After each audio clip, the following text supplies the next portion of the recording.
Maverick News, the antivirus program for your mind. And now, the Freedom Reporters.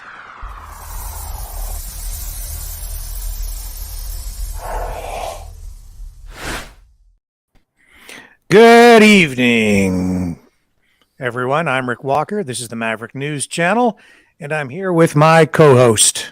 Hey, everybody. Happy Wednesday. It's Brenden Kennedy. It's good to be back. Hope everybody's having a great day. Yeah, it was a bright, sunny day here where I live at first. Beautiful day, and then it started to rain. Springtime in southern Ontario. Yes, sir. That's exactly what it is. And that's okay, because it sure beats snow. Absolutely. April showers will bring May flowers. So lots to talk about today, because the situation in Ukraine seems to be escalating in many respects. The media would have you believe that Russia is all but defeated, because they say that they've retreated from Kiev. But I would suggest that this thing is far from over, and there's a whole lot of propaganda surrounding all of that, and there's a whole lot of virtue signaling as well, because we saw today many news conferences and public appearances by politicians, all of them in Canada anyway, and many of them in the United States, wearing their blue and yellow ribbons to signify that they stand with Ukraine. Of course, that being the latest, greatest virtue signaling thing for anyone to do, because now I guess the right thing to do is to go to war and call for going to war and support the idea of going to war. And that seems to be what everybody is supporting, is ramping everything up, giving them more weapons, and possibly even taking it a step further. yeah, that's where the direction it's going. And the narrative is, these people who are always following these little narratives that are being put out, they drive me crazy, man. I was having a discussion with somebody about this last night, and I had to ask them, I was like, well, are you okay with your son and or daughter going off to war to die? And they said, well, no, I'm not okay with that. And then I'm like, well, then don't ask me to send my kids there. It's ludicrous. Well, 1, 2, 3, 4. What are we fighting for? Don't bother. Because I don't give a damn. Yeah. Back there in Vietnam. So I think for the most part, people don't really know what they're talking about. They're just regurgitating what they've been told on the news. And if the news is telling them the opposite story, that we shouldn't go to war, they'd be all in on that. It's like, we have a lot of other stuff to cover here too, but I just want to say that, folks, it's like going to Walmart. You walk in the front door and you walk down the aisles, and the end caps are the products that manufacturers, they actually give Walmart a special deal, or even pay a premium, pay a price to have their products placed on the end caps of the aisles, or in the center of the aisles where you walk, because those are promotional items, things that are on sale. Walmart might have a special of their own. A lot of times the big companies will pay for product placement on those end caps. And what they're saying is, with those big displays, is this is what you're supposed to buy today. It's like when I used to own video stores and hobby shops. And whenever a new product came out, what we would do at the stores, of course, is we would do pre-sales on the products, because we would promote them and the manufacturers would promote them. And sometimes, and even big companies will have co-op marketing programs for new products coming out, and people always want the newest, latest, greatest thing. So if there's a new video release or a new movie release coming out, of course, everybody wanted the new movie, right? It's the new thing.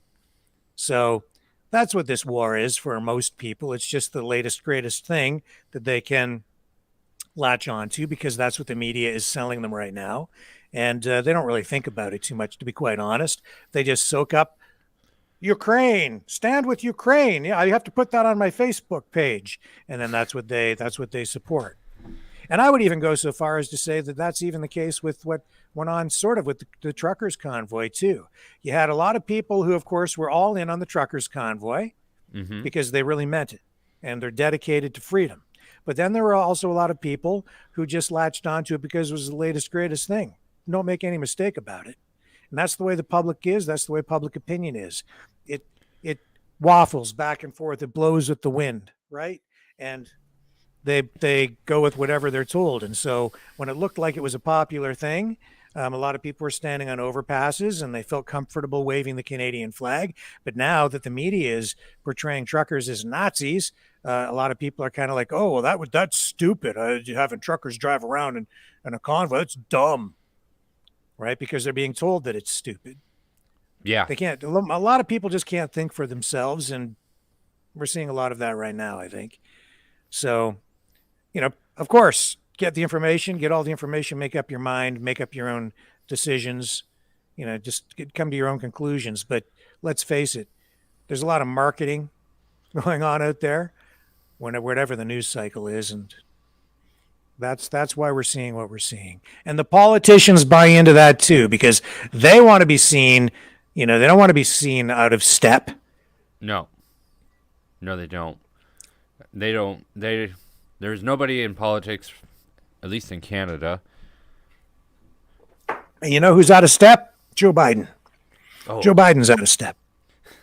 So out of step that his old boss, Barack Obama, kind of gave him the cold shoulder. Ooh. And didn't look good. And now Biden is getting kind of, well, he's not getting good media coverage internationally. So we'll show you kind of what's going on that front.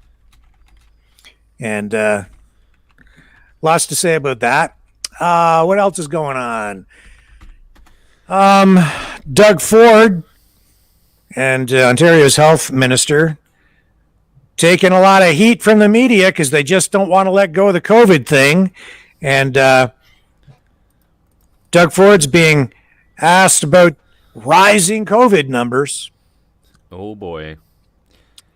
It's coming back. It's coming back. Maybe that's, unfortunately, or fortunately, however you want to put it, this whole spin on Ukraine, I would say maybe benefit to it is they've kind of dropped the COVID narrative, at least for now. It seems to kind of be resurfacing a little bit, but it seemed to me that it has taken over the news entirely. Which it's the new thing. It's the new thing, the current thing.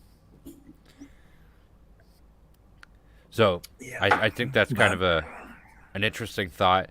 But I would say as the war in Ukraine waves on for a longer time, I mean, it just might disappear from people's minds altogether. Yeah. So later in the broadcast, not too far away, I think we will start to take some phone calls from people to give our phone system another workout and see if we've got the bugs worked out. We have a new system in place so that Brendan's audio can flow back to the callers properly. We're still working out the software. We do need to have like a proper system in place. It's not just like you phone on a phone and we just talk. Yeah. The calls have to be screened. It has to be semi-automated so that we can screen the calls and put people into a queue because we have a lot of phone calls coming in when we do it. But we will get that set up for, shortly in the broadcast, and then we can bring some callers in, and all our, some of our Maverick family members can participate in the conversation and get engaged that way. And on the couple of occasions when we have done it, it's been fantastic. Absolutely. We've had some great callers. I would say that it just shows that the caliber and the level of intelligence, of the viewers that we have is very high. And it shows that we have a quality a quality group here, Brendan. We really absolutely. do. Yeah. Well, it's like we say, you're all Mavericks, so that's amazing. Yeah, Mavericks, free critical thinkers. Absolutely. Yeah. So we'll get to that. That being said, before we get into things, we're going to go to a clip of, not a clip, but we have Canada's immigration minister giving an update on what is going on with Ukrainian immigration in light of everything going on over there. So that's something that's important, I think, for us to take note of. Absolutely. So we have all that going on, and we'll probably have a moment at some point in the broadcast to check in on James Topp, the Canadian veteran who is marching across Canada to protest peacefully medical mandates, and he's trying to bring Canadians together at a time when Canadians have never been more divided. And that being said, you can donate to us and support our work here by going to freedomreporters.com. That's freedomreporters.com. You can click the hot link in the YouTube, Facebook, and Rumble descriptions if you're able to support us and give us a little bit of help here as we continue these broadcasts. You know, we're on here around 3 hours, sometimes over 3 hours a night. That is over 21 hours of broadcast time every week on multiple channels, and it takes a lot of time and effort and bandwidth. And we are setting up a website, and we're getting onto other platforms and making plans. Yeah, and there are costs associated with getting set up on those other platforms and setting up the streaming systems here so that we can get out onto more platforms all at the same time.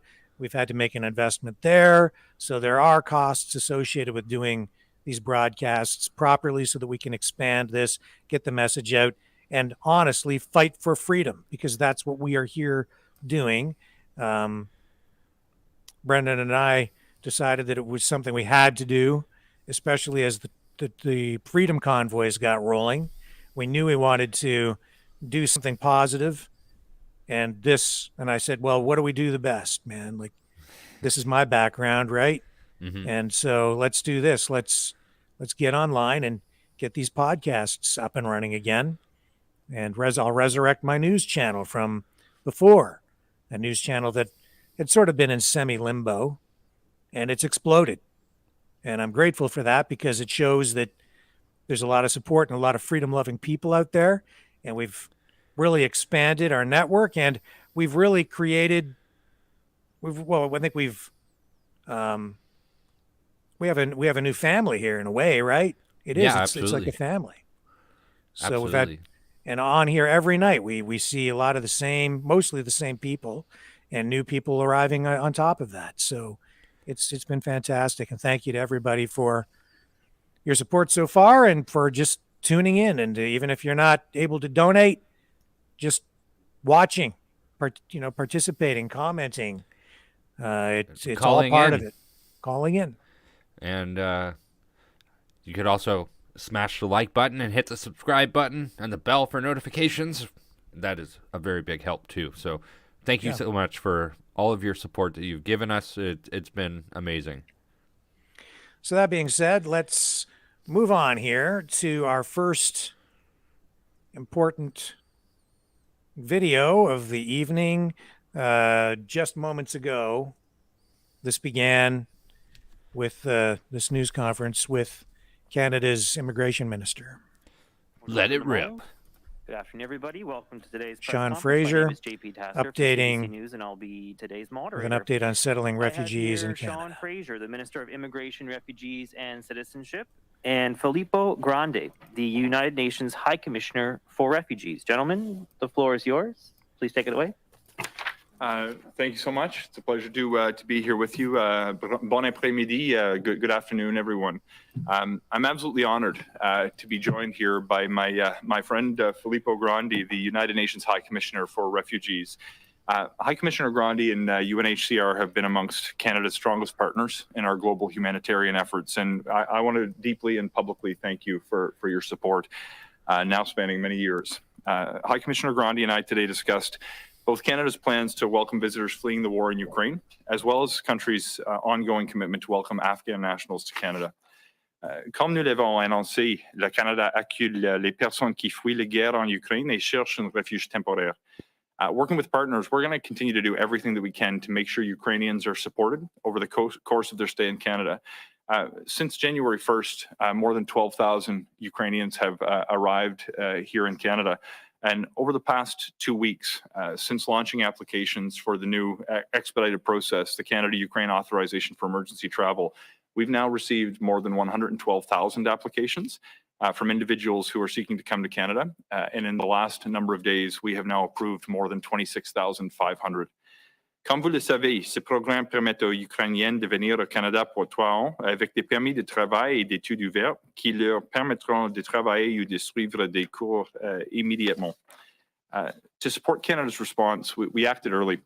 This includes streamlining our processing and visa requirements while prioritizing the safety and security of Canadians at the same time. To reduce the pressure on biometrics collection, we're exempting biometrics for certain individuals from low-risk cohorts, including youth up to the age of 18, people over the age of 60, as well as those who have a travel history to Canada who've followed the rules in previous visits. Again, these decisions regarding biometric exemptions have been taken with great care because we want to make sure that we maintain the confidence of Canadians that we have a process in place that both expedites the arrival of Ukrainians and doesn't compromise on the important security outcomes of the biometrics assessment. Nous continuons à chercher des moyens de soutenir les Ukrainiens et à savoir de quel soutien ils auront besoin une fois qu'ils sont arrivés au Canada, parce que nous savons que le voyage ne s'arrêtait pas à leur arrivée. Even though most are arriving as temporary residents, we announced recently that we would also expand settlement support for all Ukrainians coming to Canada in recognition of the special circumstances that they're facing. This means Ukrainians will have access to key services to help them settle into their new communities. This will include things like language training, employment assistance, services for women, seniors, youth, and LGBTQ2+ persons. But it also includes, in many instances, the soft supports that allow a person to do well after they arrive in Canada. Sometimes it's little things like making sure that people understand how to sign their kids up for a soccer club or how to ride the bus. And sometimes it's big things like providing childcare while parents are undertaking language training supports. Pour ceci, nous allons compter sur plus de 550 agences de services d'établissement à travers le Canada qui se mobilisent pour jouer un rôle clé dans le soutien des Ukrainiens après leur arrivée. I also want to highlight that starting this month, the Canadian Red Cross, with support from the Government of Canada, is providing Ukrainians with arrival packages initially at Toronto, Vancouver, and Edmonton airports. These packages include key information on supports and services, as well as information in Ukrainian. C'est ce que nous devons faire. Nous savons que venir vivre dans un nouveau pays, même temporairement, n'est pas facile. Et nous continuerons à chercher des moyens de soutenir davantage les Ukrainiens après leur arrivée. I want to make clear that notwithstanding the enormous effort that we're putting behind Ukraine, we also remain extremely committed to helping those we've made a commitment to in Afghanistan. Last week, I had the privilege of greeting a chartered flight at Pearson International Airport with nearly 300 privately sponsored refugees. This marked an important milestone in Canada's resettlement initiative with respect to Afghanistan because it marked the arrival of 10,000 Afghan refugees since the beginning of the humanitarian crisis. I should also point out that earlier today, an additional flight arrived in Calgary with more than 330 Afghan refugees who will now be given a second lease on life here in Canada. In fact, when I was in Calgary just a couple of weeks ago, I had the good fortune of bumping into a recently arrived Afghan refugee on the street who recognized me and wanted to say thank you to Canada. After a short conversation and an expression of gratitude and a hug to welcome him to our country, 90 seconds later, he found 7 or 8 friends who arrived on the same flight and came running down Stephen Avenue. I used to live in Calgary, and I'm attached to the city. And it's a moment I'm never going to forget. These are people who just got out of quarantine. It was, I think, their first or second day that they were actually allowed to explore Canada. And I was one of the first people they bumped into.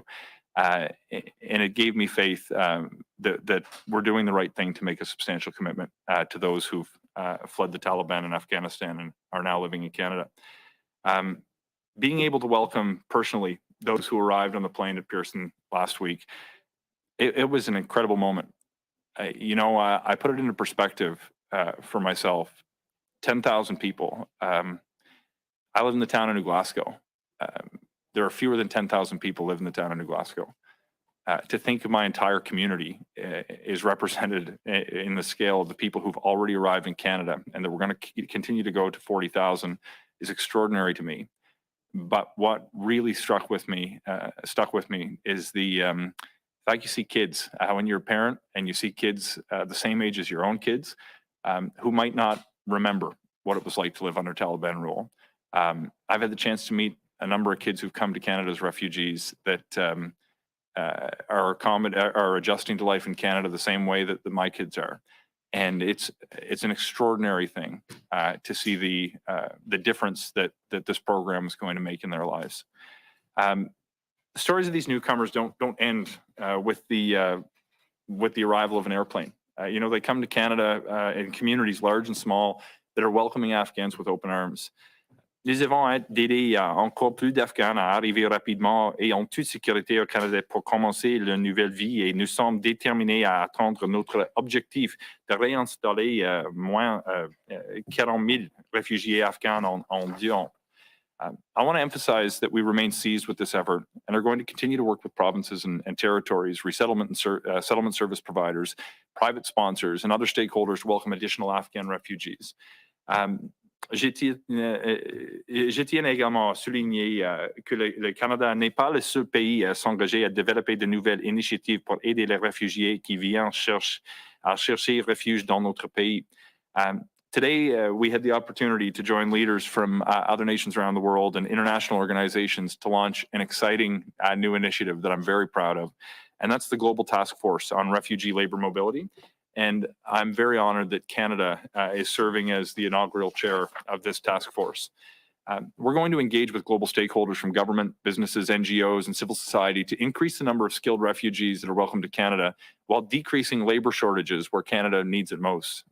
This initiative builds off a groundbreaking program that is born and bred here in Canada. The Economic Mobility Pathways Pilot, or EMPP as we call it for short, is a program that recognizes the skills and abilities of refugees and allows them and their families to immigrate to Canada through existing economic programs. What it really allows us to do is level the playing field for refugees who are forced to flee their countries through no fault of their own by providing an alternative pathway to Canada. And this pathway is complementary to our resettlement efforts that allow Canada to do even more to help some of the millions of displaced people around the world. So it's over and above the existing humanitarian commitments that we've made. Through the EMPP, we're on track this year to resettle over 500 refugees, but I do have the intent to significantly expand this program in the years ahead to attract thousands of more refugees or displaced talent to Canada while upholding our proud humanitarian commitments. I've seen this program work in my community. There's a long-term care facility, Glenhaven Manor. It's 5 minutes from my home. There's a cohort of employees who were trained as health professionals abroad who happen to be refugees, but they were brought to become healthcare workers in our community through economic streams. They're allowing my friends' parents to receive care in the community where they have lived for many years. These are people who are making an enormous difference. I think to myself, despite the fact that we've recovered more than 112% of the jobs that were lost during the pandemic, before the Omicron variant landed in our communities, there was over 900,000 job vacancies. The opportunity that we have before us to use this program to change the way that the world thinks about refugees, not just as people who are in need of assistance, though they are very much that as well, but people who can make an immense contribution to our communities, make our communities more vibrant and dynamic places to live. This is the opportunity that is staring the world in the face, and Canada, as part of this global task force, is going to seize this opportunity. En élargissant ce programme, il sera plus facile de faire appel aux talents du monde entier tout en offrant refuge sur le Canada pour les réfugiés. Overall, as High Commissioner Grandi and I think will agree, the actions that I've discussed today continue Canada's long tradition of humanitarian contributions around the world. They demonstrate our ongoing commitment to sharing responsibility for the world's displaced and the world's persecuted. Again, it's an absolute honor to have High Commissioner Grandi visiting with us, and I now invite him to say a few words. Thank you. Merci tout le monde. Merci beaucoup, Monsieur le Ministre, cher Sean, et merci à tous d'être venus à cette conférence de presse. C'est ma troisième visite au Canada en tant que haut-commissaire pour les réfugiés. Et je suis ravi d'être ici. Il y a eu une période où voyager n'était pas simple, donc je suis content d'avoir pu reprendre le chemin de Ottawa et je suis là pendant quelques jours. Je serai ici aujourd'hui et demain, et ensuite à Toronto pour d'autres initiatives et rencontres. And for me, it was very important to be able to visit Canada again, because as Minister Fraser already mentioned, the partnership between Canada and the UNHCR has been and continues to be a very important one. We just met with the Prime Minister, and I told him that, I became High Commissioner just after he was elected Prime Minister the first time at the end of 2015. And since then, as the head of an organization that has to face huge challenges, I have really been able to always count on Canada for support. Canada is one of our 10 top state donors, with in the last couple of years an average of about 100 million Canadian dollars contributed to UNHCR. This is a sizable contribution which has been growing in the past few years, and this really helps us support refugees and displaced people around the world.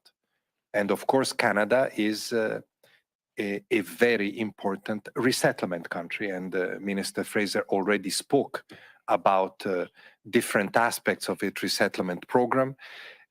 During the past few years, when the US government reduced its resettlement program, it was Canada that kept resettlement alive as a solution and option for refugees. And I want to really take this opportunity to thank Canada. We're very happy that now the United States are back with a very sizable resettlement program, but we could keep in place the structures and the programs because of Canadian support and Canadian persistency and sustained management of the resettlement program. It was the Syrians. I remember in my first visit here, the 25,000 Syrians that came. Minister Fraser mentioned the Afghan resettlement program, in which we're also cooperating.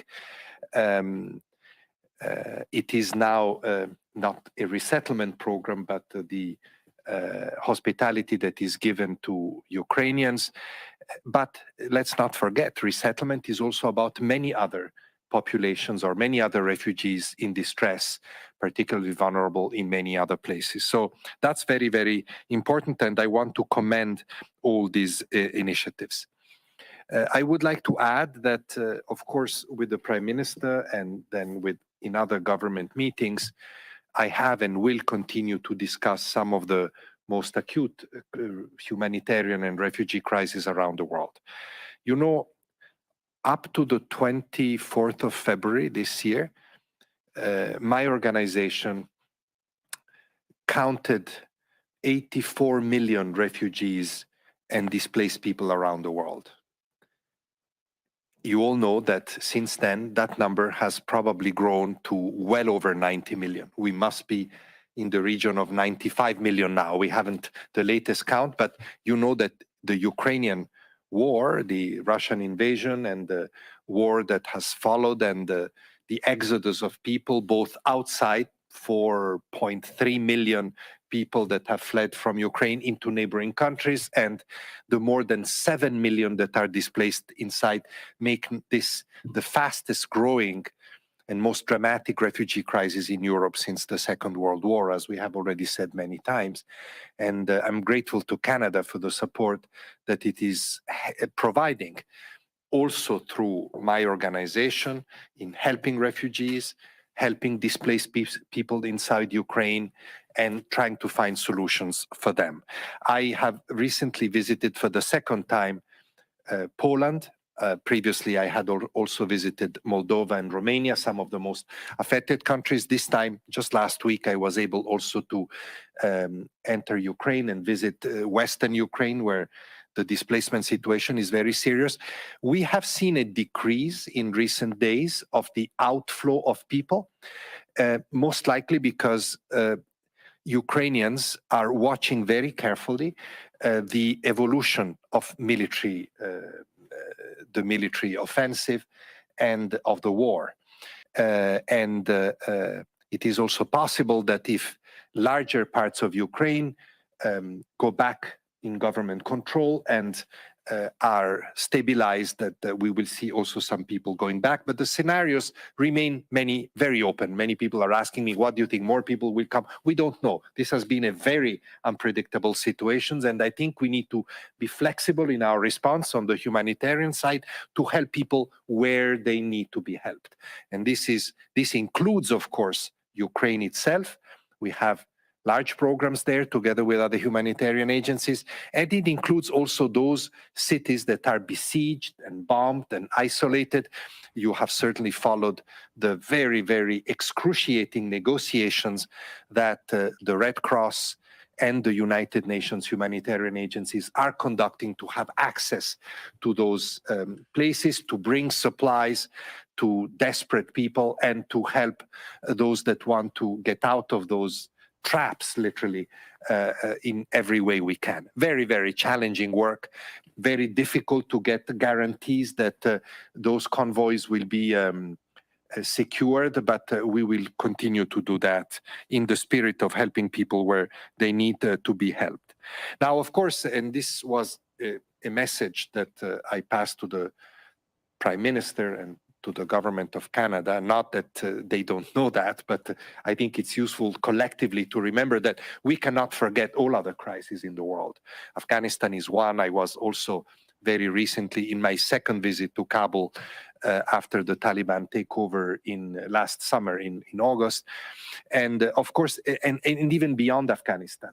Yesterday I was in New York. I met the ambassadors of the African countries to the United Nations collectively, and their message was very strong. Please don't neglect us. There's many crises in Africa, humanitarian crisis.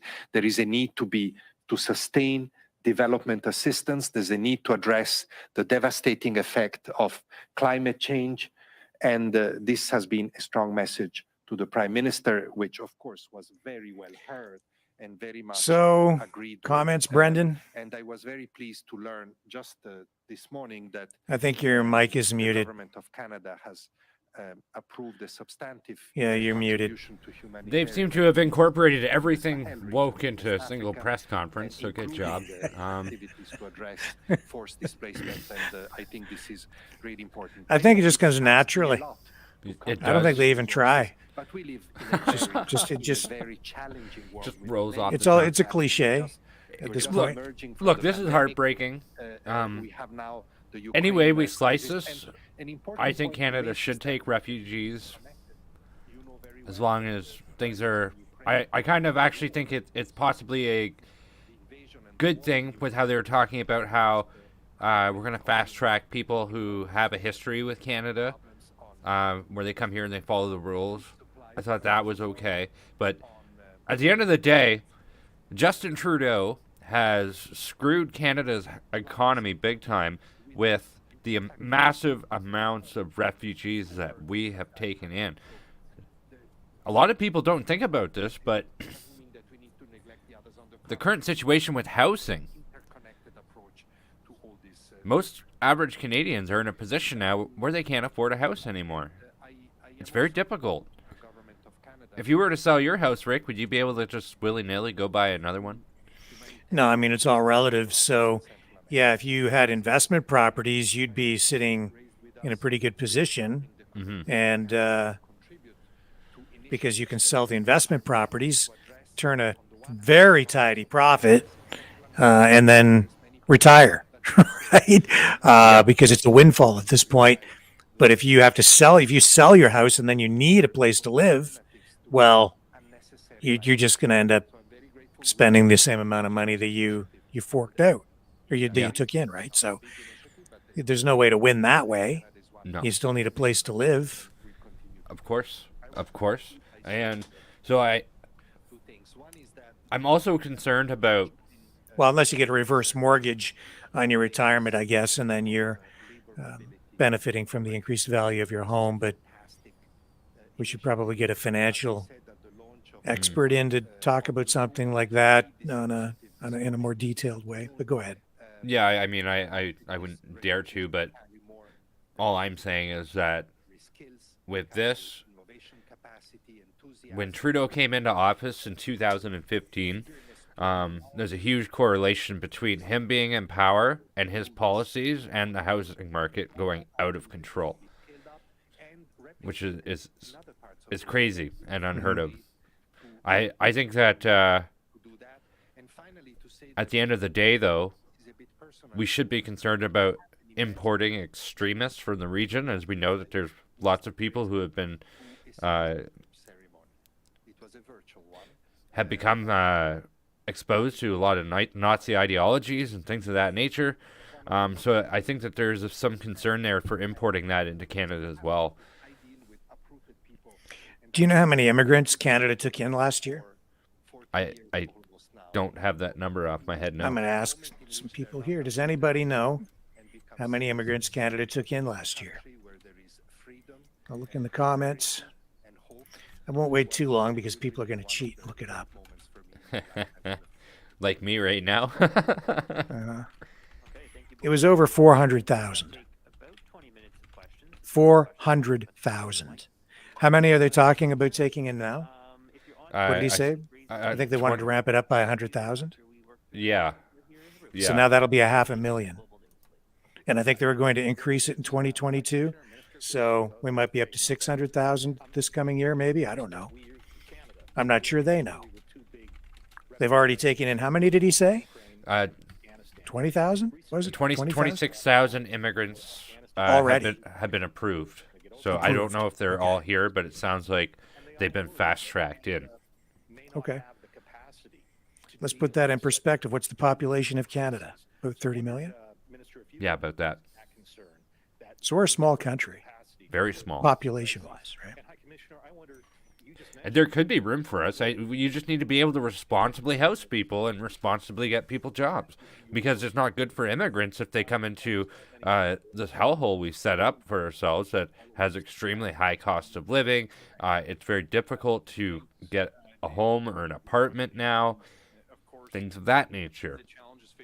It's not responsible or fair to the immigrants that we're going to do that to as well, right? And cost of living only goes up; it doesn't go down. Do you know why the immigration level was increased in 2021 to over 400,000?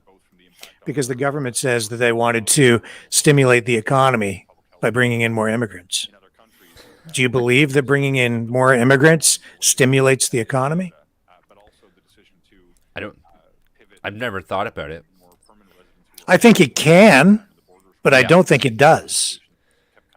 I think it could if you brought in high value people with high value skills. Investors. Right?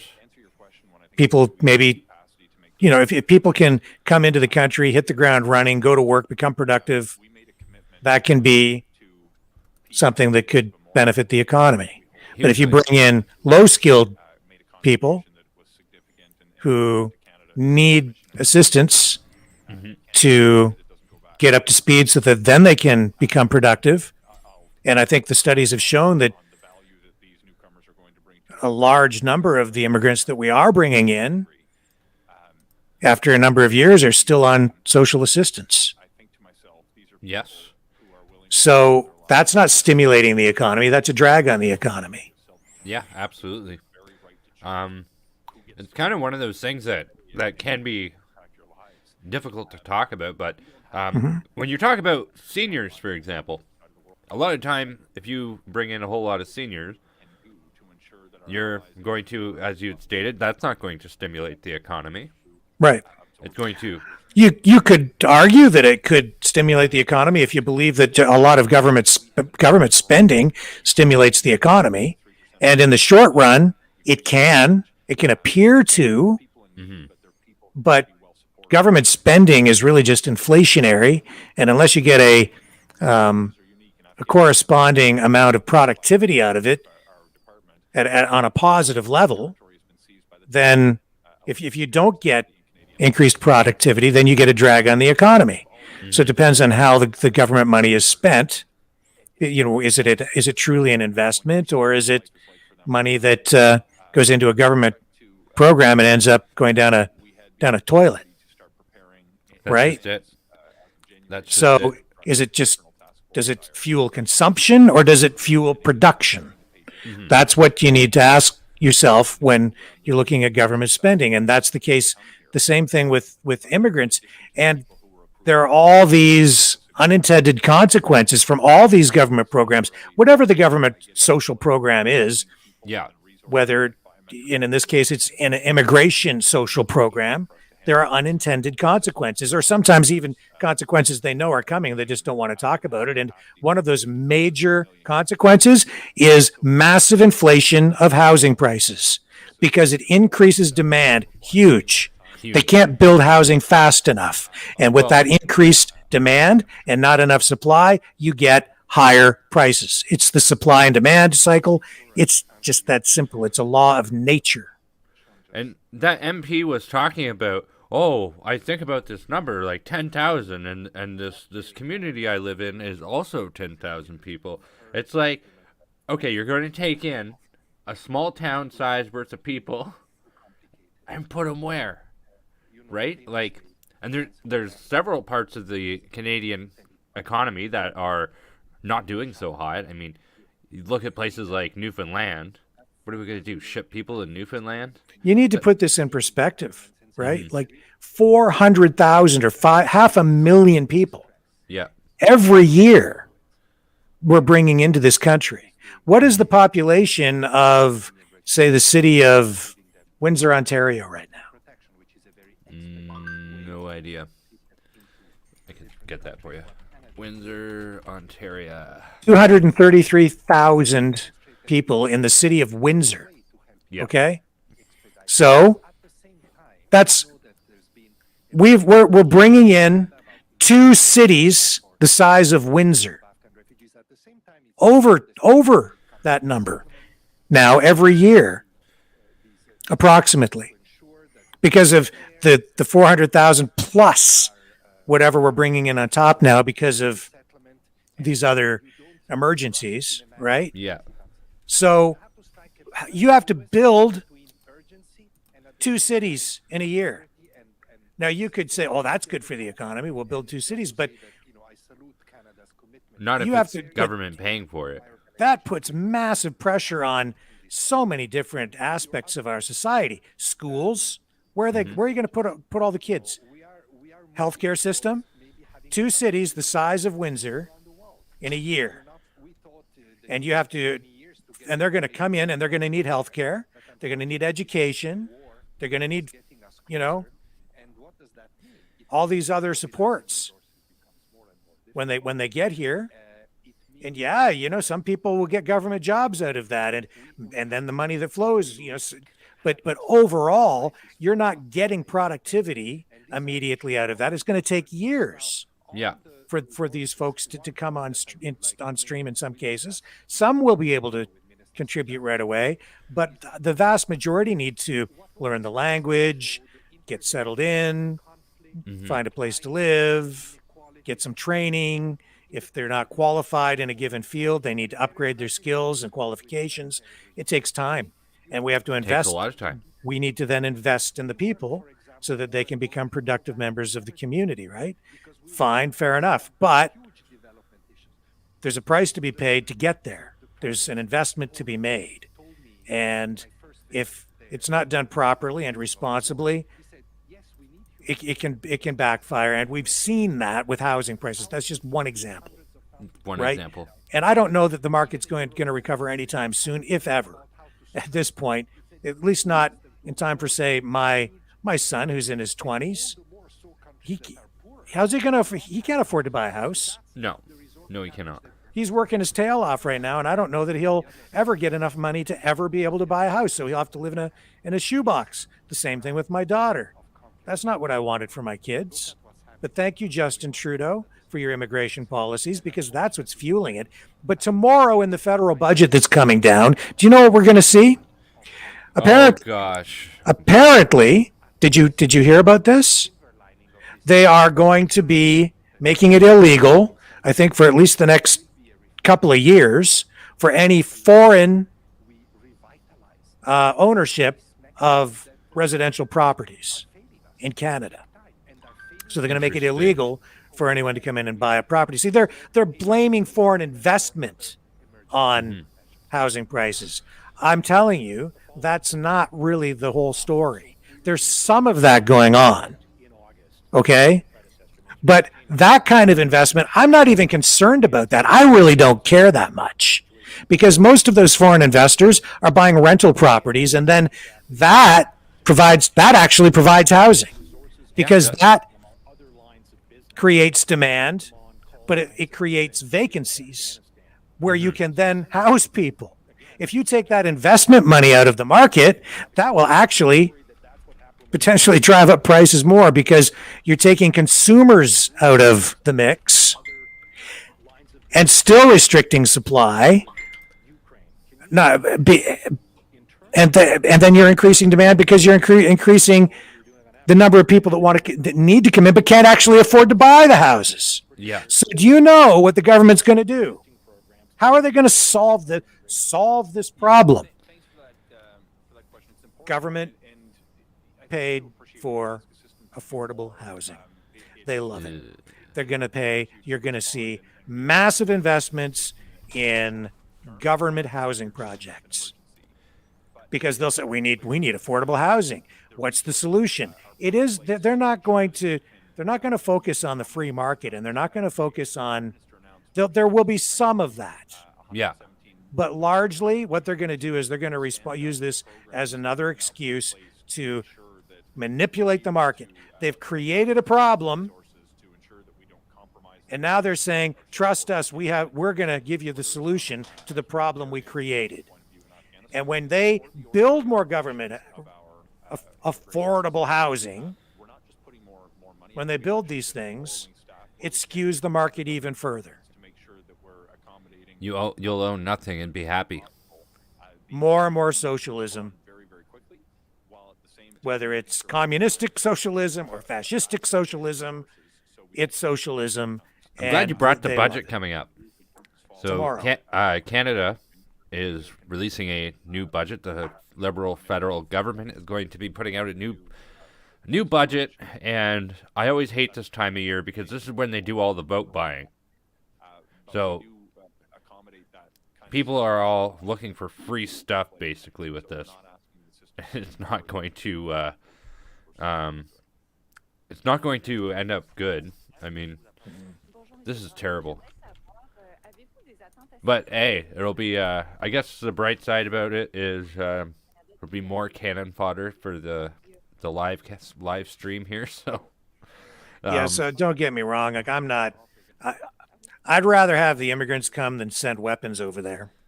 Yeah, unfortunately, I think we're sending weapons too.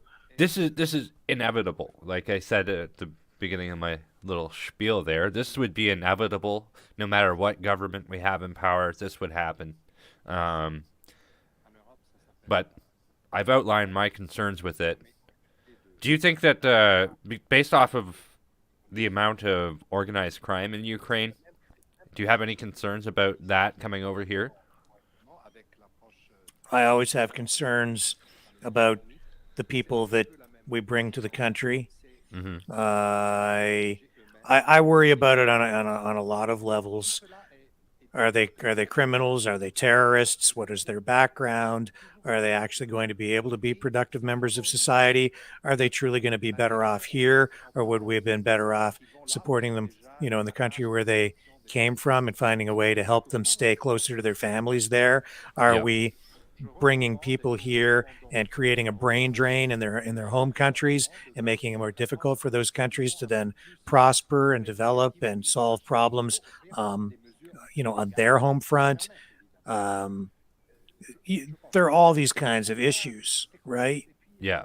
And I think often because of all the virtue signaling that goes on here, people lose sight of the fact that quite often it's more efficient and better to provide assistance to help people stay where they are. Now, I'm not saying that's the case right now in Ukraine because it's a war zone. Yeah, And so we want to try to get people out of harm's way if we can. of But- course. But this begs the question too. I mean, the Liberal government ramped up immigration huge. And how much can we really sustain?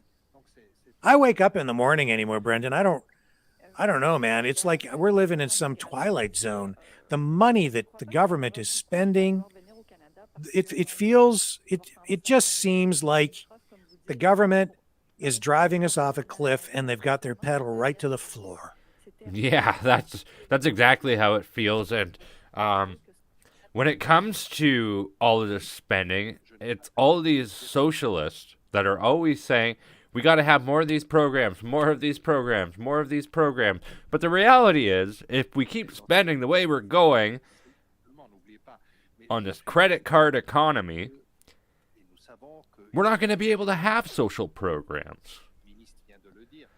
You know, our politicians are engaging in this idea of modern monetary theory. Mm-hmm. And what that really means is they think they can just spend as much as they want and print and print and print and print money with no end in sight, and then just keep on inflating everything. And I've listened to debates on this. I've studied it a little bit, and I think they're all half baked. I think that they're so mistaken, and they're leading us into a pit of despair and disaster, because you can't print your way to prosperity. You can't just print money and keep on printing it. But they seem to think that, you see, they would argue that in the past, the reason economies crashed when you went into inflationary periods where a lot of money printing was going on is because the government got worried and then they pulled back on the money printing. Yeah. And so they took their foot off the gas, and that's when everything crashed. So their idea is just never take your foot off the gas. And if you need to expand the economy more, just inject more money into the economy. Put your foot on the gas pedal even harder, and then put a can of nitrous oxide on the engine, and then turbocharge it, and then put twin turbos on, and then put a rocket booster on it. Just keep on inflating and inflating and inflating. And I guess there's some element of truth to it, because if you look back to, say, like the 1800s or the early 1900s and look at what a dollar was worth or what you could buy back then, okay? Yeah.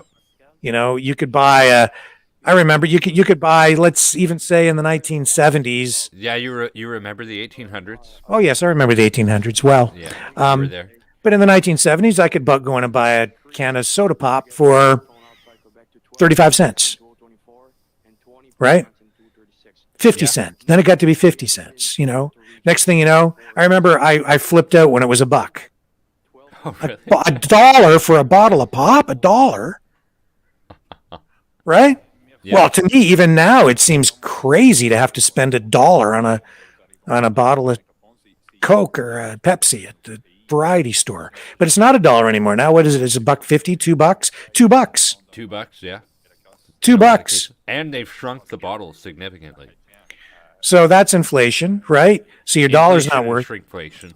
So all the money I saved in the 70s and 80s is now worth, 20-30% of what it was. Yeah. So I guess you can keep on inflating things. The problem is it's like a tax on the people.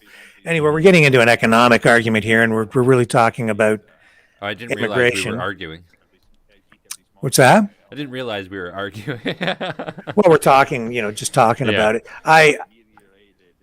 But I just don't know how much of this the country can sustain, because the dollar value is also relative to the rest of the world. mhm. So if you hyperinflate and overinflate and you devalue your currency relative to other currencies, yeah. so I look at what's been going on over the last couple of years, CERB payments, handouts to companies right and left because of COVID, lockdowns, reduced productivity, supply chain shortages. The supply chain is broken. We've got problems with just getting goods to market. We've got, at the same time as we have high demand for labor and people can't, running businesses can't fill jobs, you have a lot of people on unemployment who don't want to work. They're going to make that worse with universal basic income. It's just all this money spending. And now $500 million over here for this automotive program and $500 million over there. And now we're seeing, and we're going to get to this too, today, Premier Ford in Ontario announced another $300 million for Ukraine relief. That's 300 million tax dollars from Ontarians. $300 million. Absolutely. There's another 300 million, and here's another 500 million. Here's another $500 million.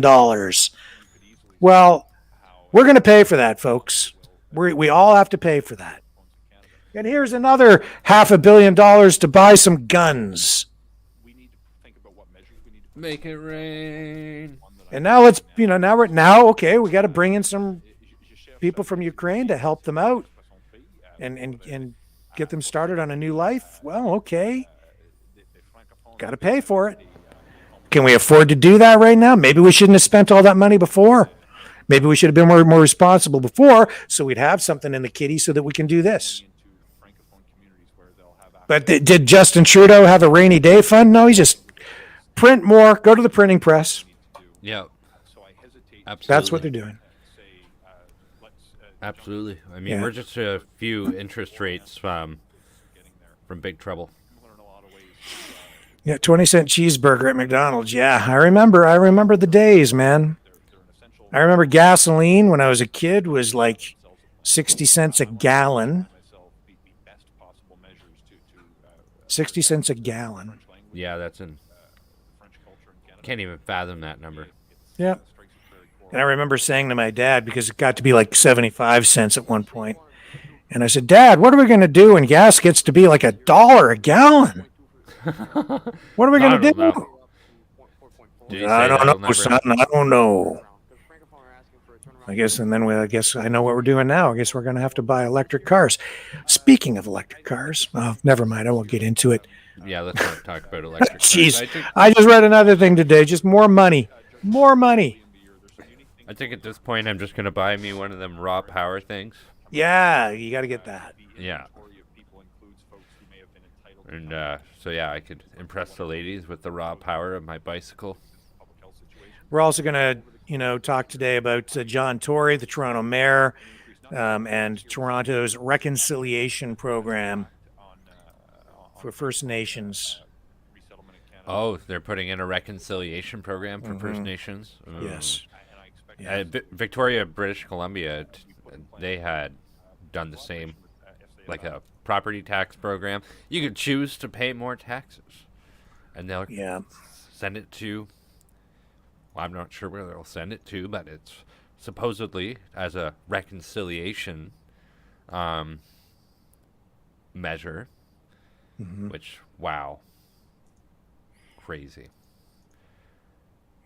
So maybe we should go to that now and talk about what John Tory said today.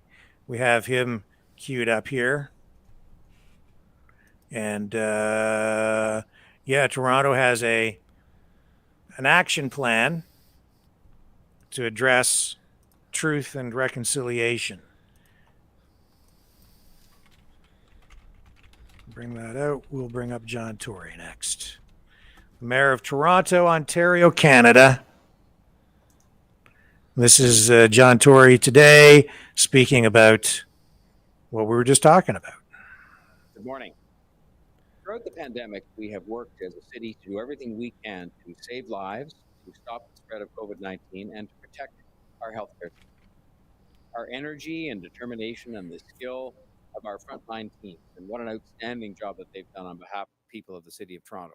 They've been fully engaged, all of those people and all of those resources, in achieving these goals and allowing students and businesses and ordinary people to get back to their lives as they knew them, or to get as close to back to their lives as they knew them before. And we have made tremendous progress fighting this pandemic, getting people vaccinated, and beginning to reopen our city. With more than 81% of our residents with at least their first dose and nearly 75% of people 12 years of age and older fully vaccinated with 2 doses, I think this is supposed to we be the have right clip. achieved success, and we must now continue to build on that success. The Delta variant seriously threatens that progress. You only have to sit through the briefings we have or look at the news of what's happening elsewhere to know that this does represent a serious threat to that progress on a continuing basis. Our health officials— Hang on, this is not the right clip, Brendan. I'm sorry, we grabbed the wrong thing from CPAC. Hang on, let me see if I can find that clip. And Brendan is dumped out of the broadcast, so I'm sorry, folks. I didn't know he was gone. I can tell you that, yeah, John Tory did make an announcement today, and they do have a reconciliation plan. But instead of doing that, let's go back to Ukraine. Here's a video that I'd like to share with you from Patrick Lancaster, who we've had on here before. And he is a reporter on the ground in Ukraine doing some pretty incredible work, actually.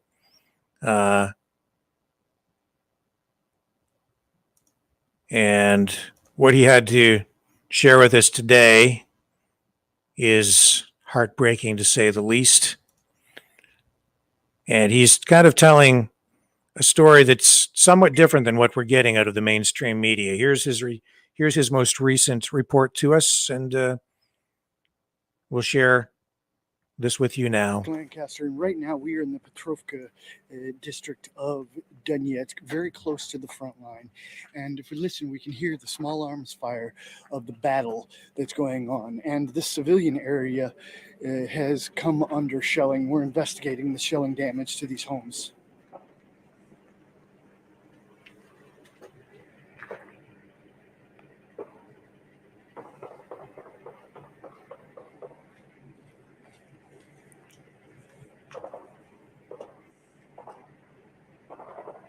Dangerous as fuck.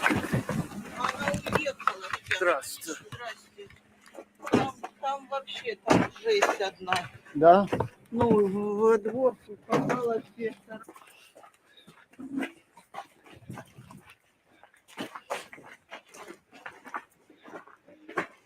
Ну, снаряд вошел сюда. So he's saying the shell landed here. Ну, вот сюда зашел. The roof was blown off. Roof was blown off the day before yesterday. Она вот эта клей попала, наверное, вот Вынесла на окна. Ну, здесь. Windows blown out. Это прилетело с Красногора. The joy has come. He said, where did it come from? It came from Ну да. Krasnogova. Кто там? Who? Да. Ukrainian army. What else? Why do they shell here? Украинская Probably they do not армия need us, he какая-то. says. Ага. Почему они стреляют здесь? Ну, наверное, мы им не нужны. Она, наверное, упала вот сюда. So this was the Ukrainian army, apparently, that Да, страшная. shelled this civilian area. Вот этот дом разлетелся. Потом вон крыша, вот туда прилетела. Вот. Сегодня сюда прилетела. Еще на той улице могу показать. So they landed here and also on the roof. Still stinks here, she says. It's gas. The It still gas. stinks. Gas. Что воняет. А расскажите, когда это случилось, какие She последствия? says a man died in that house. Последствия вот такие. Я выходила. Вот. Of course, we know that in the areas that В wanted, доме мужчина that want погиб. independence, and the Russians are protecting those areas, the Меня Ukrainians are назад shelling those пойдемте areas. пока, пойдемте. Обстрел был. Был обстрел, и вы сейчас увидите. Вон, видите, вот один, он другой дом. А это ребята Потелосьяне. крышу крыли сегодня. И я так испугалась, как вышла, кричала тут, говорю, вы хоть живы остались.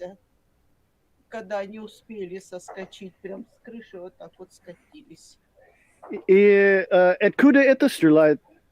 Where did they shoot from Ukraine. Мар'їнка, Marinka. Красногоровка. Вот Here они, they are. It flies пожалуйста. over our heads and это- whistles, это just flies and Над whistles. головой свистит, летит и свистит. Это Украина там, да? Украина, Украина, конечно. Почему они стреляют здесь?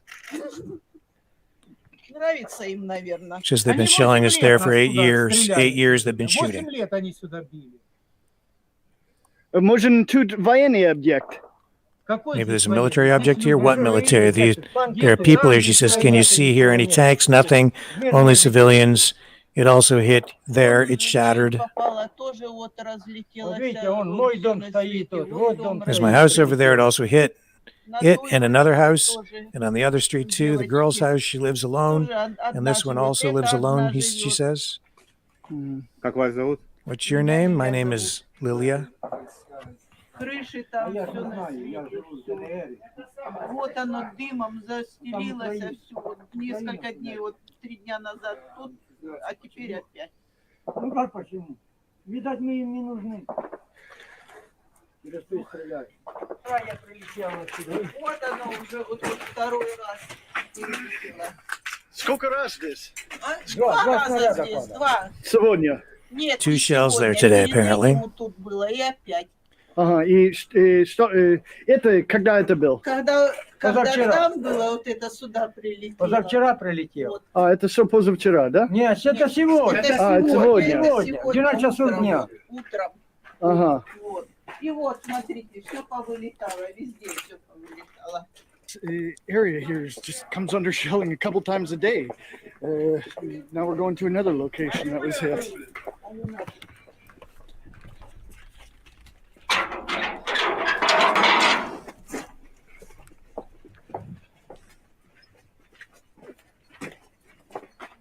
Вчера прилетел.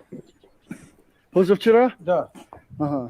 Вот это все прилетело. Вот это я сегодня не успел закрыть. This happened the day before yesterday. Это окна побило. А, это твой дом, да? Да, это сына. Сын А, сын. воюет. Ага. И это другой? Да, мужика убило. А, убил, да? Да, мужика убило там. Ага. И это тоже оттуда? Да, Красногоров. Ага. На западной США, Европа, западной Украина, они все сказали. Says the West says that Ukraine doesn't shoot at civilians. Ну, ребята, я сам же по себе не стреляю. Says, but I don't shoot at myself. I don't even have anything to shoot with. They say it's Russia who shoots. What Russia? And that's what Russia, he says. Какая Россия? Россия, если стреляет, так туда бы Россия стреляла. Russia shot it would shoot that direction, not this one. And all this you see, what's your name? Vasily? Василий. Где мы находимся сейчас? Феодосийский 8-1. Донецк, да? Донецк, да. Донецк 11, Феодосийская 8-1. Кивасьяна, Феодосийская, вот эта улица. Прилетела. Вот прилетел. О, вот прилетел. Это каждый день или несколько раз в неделю, или как? Ну, утром летела, вечером летит. Ага, понял. Летит. Беседку вот разбила, вот это все побило. Это успел накрыть немножко. And here we see how this man was able to cover up his son's home, at least a part of the roof. And the neighbors, when this was shelled 3 days ago, his neighbor was killed by the shelling.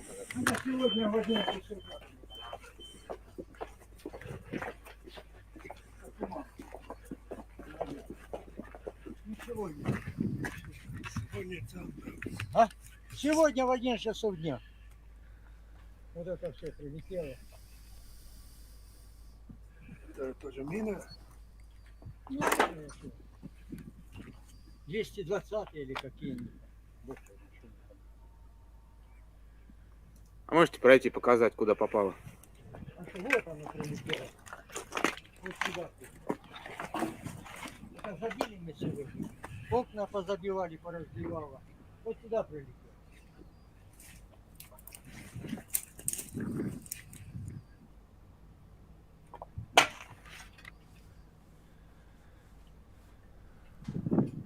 Что так, Саночка, живая, все хорошо?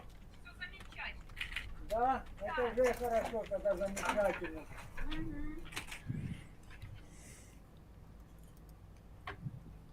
Нервничай, не нервничай, а что сделаешь? So we've showed you a little bit of what life is like here in the Petrovka district of Donetsk. This is a little different war that's going on in Mariupol, but they're coming under daily, and like the man said, twice daily, shelling from, as they said, Ukraine-controlled territory, and they've been living this for 8 years. You hear the word from them themselves. So please like this video, share it across all social media, and watch reports from both sides so you can educate yourself on what's really happening. It needs to happen. You need to not just listen to me, not just listen to the other side. Think for yourself. Wow. That's incredible. It is. And it's a whole lot different than, what we're getting from Sean CBC, Lamont. CTV, ABC, CNN, MSNBC, Yep. NBC. Absolutely. Yeah, because according to these guys, that Ukraine is a white knight in shining armor. Just not that simple, is it? Yeah. Because the media doesn't want to talk about Donetsk, Lugansk. They don't want to talk about those areas. They don't want to talk about the Russian-speaking Ukrainians who are being shelled and have been shelled for the past 8 years. Mm-hmm. They don't want to talk about that aspect of it. They don't want to talk about them asking Russia for protection from Zelensky, who's been shelling them for 8 years. They don't want to talk about the 14,000 people that have been killed in those areas, and that's a fact. They don't want to talk about what is basically a civil war that has been ongoing there, that really we're injecting ourselves into in a way that people just don't understand. But they've got their Ukraine ribbons on, and they're posting on Facebook because they stand with Ukraine. Yeah, which Ukrainians? Which ones? The ones in the West or the ones in the East? And the Ukrainians that are coming here, that are emigrating to Canada, which ones are they? Are we giving preference to one side or the other? Do they have to speak Ukrainian, or can they be Russian-speaking Ukrainians? Because they're all being shelled, regardless of the side they're on. It's just that the Ukrainian government is shelling its own people, or people that want to break away, but they're saying, no, we're gonna kill you because you want to leave. See, if you don't stay, we'll kill you. We're gonna bomb the snot out of you, and that's what's been going on for 8 years. Sorry for being so blunt, but that's what's been happening. Absolutely, and and which side have we been arming? We've only been arming one side in this civil war. Yeah. And which side has the Nazis on it? Right? Well, we know what side has the Nazis. Yeah, on which it. side has the Nazis? The Ukraine. It's not the people we just saw. Those are not the people with the Nazis on their side.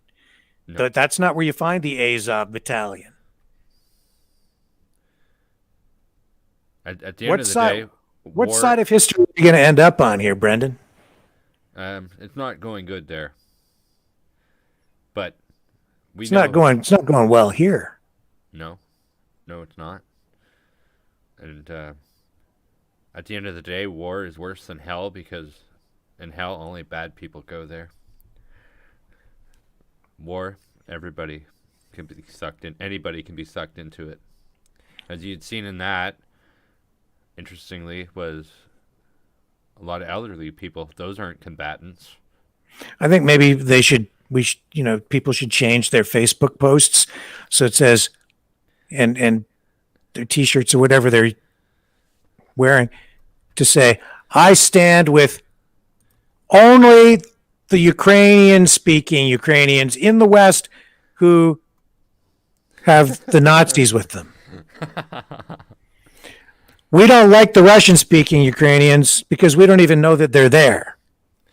Yeah, there's a huge ignorance on that. Put that on their little circle thing on Facebook. Post that. With your mask on, with the Ukraine flag, a Ukraine flag mask. Yeah, we only care about these people dying. The other ones, We just don't even know about them because the media didn't tell us. Yeah. But send more guns. More guns, more money. It's all going. And things are escalating over there because we're seeing now that the Czech Republic has become the first NATO country to deliver tanks and heavy infantry equipment to Ukraine. And that follows President Volodymyr Zelensky's pleas for help from the West. And so the Czech government has furnished over a dozen T-72 tanks, BVP-1 infantry fighting vehicles, and howitzer artillery pieces. They're on their way to Ukraine via Slovakia. And it shows that things are escalating over there. So you have a NATO country providing heavy, lethal armaments. And this is a disaster. And it's like, so they're going to hand the guns to the people who are shooting civilians. You know what? We were talking about war crimes yesterday. Mm-hmm. That was what the video we just saw just captured war crimes. Where's the upcry about that? Or the upcry about the possible Russian POWs that were severely mistreated? Ukraine appears to their war crimes seem to be piling up.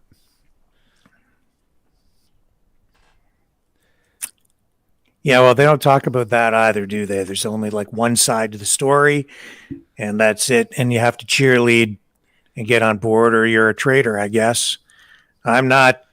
I just don't want an escalation in the war. I want peace. I want the thing to stop, and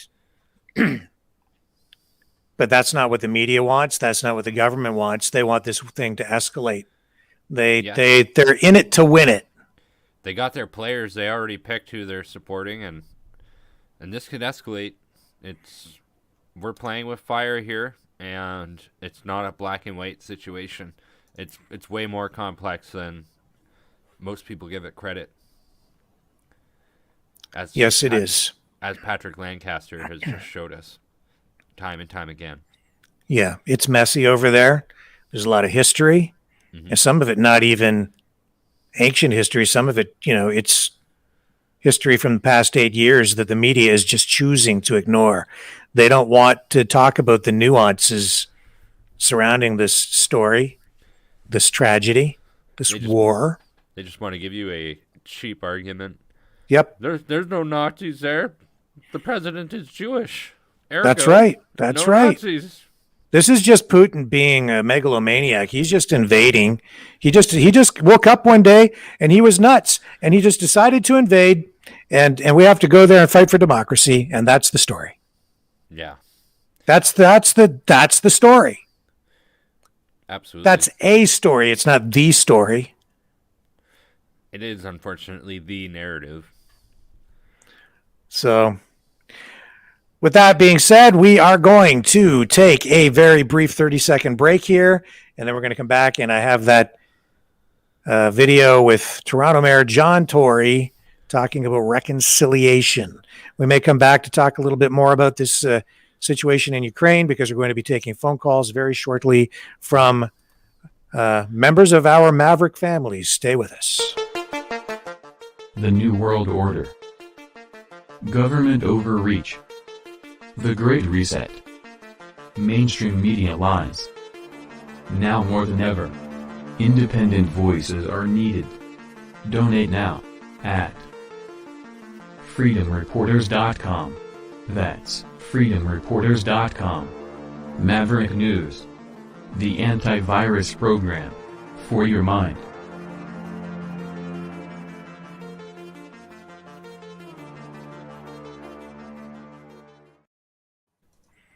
And you can donate and help us by going to freedomreporters.com. You can click the hot links on the YouTube, Facebook, Rumble descriptions and go straight to the donation page. We'd sure appreciate some help.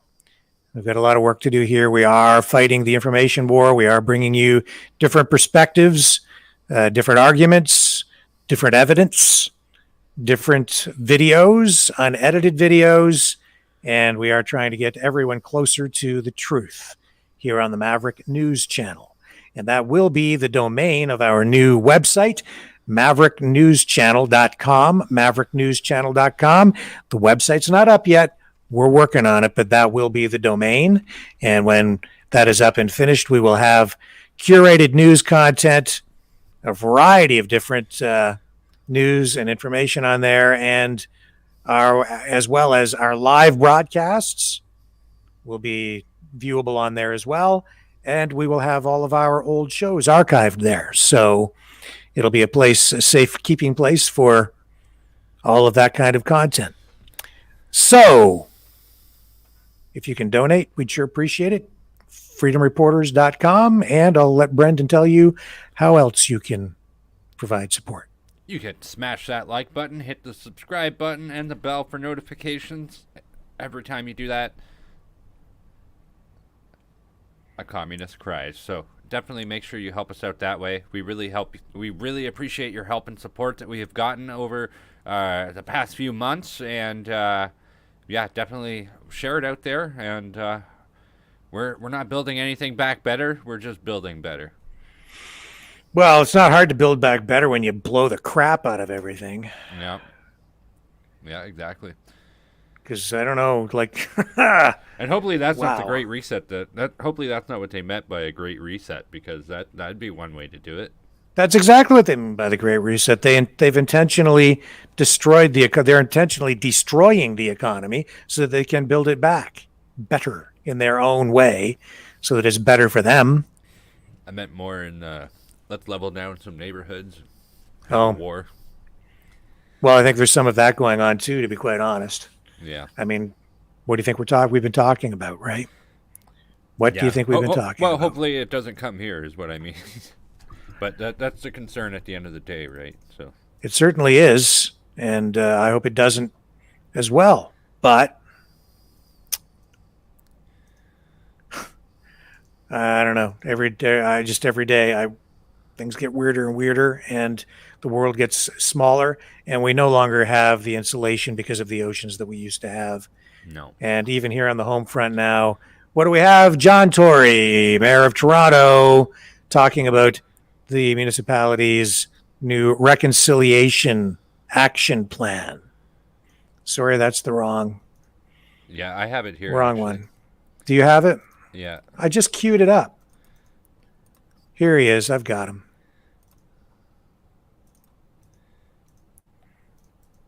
I almost ran you the same wrong clip that I ran before. But here's John Tory. Well, good morning. Today's City Council begins its April meeting, and I look forward to today's discussion. Oh, look, he's supporting the current thing. Yep, of course he is. The mayor does. He's as woke as they come. First being the Reconciliation Action Plan and Modern TO, and I wanted to address those items first of all this morning, and then answer any questions that you might have. I fully expect the City Council will support the city's first Reconciliation Action Plan. This plan represents an important step forward for the city, and we're committed to implementing genuine reconciliation measures with the full engagement of Indigenous communities. This is a living document from day one. I have learned in my discussions with the Indigenous communities what they do not want and they should not have from us is a document developed inside the City Hall and presented to them. And so it is going to be a living document. It represents an effort that has been undertaken with their engagement, but that we know going forward that this is going to have to be refined and changed as we bring about genuine reconciliation. I want the Indigenous communities to own this action plan as their own. I have committed to them that nothing about us without us, which are words that have found their way into this discussion as it has gone along about reconciliation, that nothing about us without us will be words that we will honor as a city and as a city government and myself as mayor. As it continues to evolve over time, this plan will guide the Toronto Public Service over the next 10 years from 2022 to 2032 to advance truth and justice and reconciliation in Toronto as relates to our Indigenous communities. I want Toronto to be in a position of national leadership when it comes to a reconciliation both because we do have a large Indigenous population and there is a need for us to have our own action plan, but also because it is the right thing to do. On the occasion of her first official visit to Toronto last week, Governor General Mary Simon stressed to me the important role that Toronto and its mayor can play in achieving national reconciliation. And I intend to take her words to heart because I believe that leadership opportunity is something that we should take up. It's that same responsibility Toronto has that has caused, under my leadership, to see the creation of Toronto's first ever Indigenous Affairs Office led by Selena Young. That was an important step forward as well. And it was a statement in and of itself that truth and reconciliation were going to be treated as a government-wide priority here at City Hall. And we've made significant progress in recent years, and I should acknowledge the efforts made by Councillor Mike Layton in that regard. But I think we all know that there is much more that we must do and much more that we can do as a city government. We have to protect the progress that we've made and build on that as part of building a stronger, fairer, and more respectful city. I do want to reiterate that the Reconciliation Action Plan is a living document, and while it will be passed, I hope, by the City Council today, it is something that will grow and evolve as needed to make sure that it is, in fact, most important of all, credible and effective through the eyes of the Indigenous communities in the City of Toronto, and is seen as a commitment by and a work plan for the government of the city that came from the Indigenous communities. Today's vote is the continuation of our commitment to reconciliation. It is not the end, and the plan makes it very clear that it cannot be the end. I am committed to being very much a part of continuing to grow confidence in that evolving action plan. We're also committed to maintaining transparency and accountability with Indigenous communities as the actions in this plan are implemented. I look forward to walking this path of reconciliation together with at the efforts to make Toronto a city where Indigenous peoples and cultures and expertise and ways of being can be properly and completely respected. City Council will also be voting today on the next steps in the Modern TO initiative. This is a plan to modernize our city office space footprint so that we can use space, the space we have and other space, as efficiently and effectively as possible. Modern TO, one of the great benefits of it, not the only one, is that it can save and will save taxpayers millions of dollars. So there you hear him talking about this reconciliation plan, and affordable housing, and the modernized spaces will allow for more jobs to be located in the city-owned space. Outlines, city-owned space, a number of leased space that we've been using. A number of initiatives, right? This is exactly what people expect us to do here at City Hall. This is a lot messier than the one we'd seen in Victoria, that came out of Victoria, British Columbia. That one in particular, it was optional to add like an additional 2% to your property tax, and they were going to use that money as a reparations thing. I think this is dangerous. You want to explain what you mean by that? Well, we're going to start talking about reparations, but where in the hell is that going to stop? And who decides where all this money goes? This will result in more jobs being located. This is opening a door that is going to go somewhere that we don't want it to go. This is only going to exacerbate or make the problem a lot bigger at the end of the day, where they're going to, as far as white guilt goes, and they're going to use this to shove it down our throats even more, right? Well, let's queue up some calls here and get some people's opinions on this. I'm just going to run this promo so people know where to call, and let's get some engagement going on here.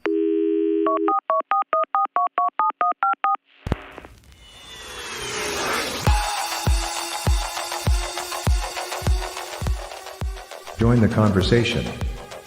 Call 1-833-975-3733.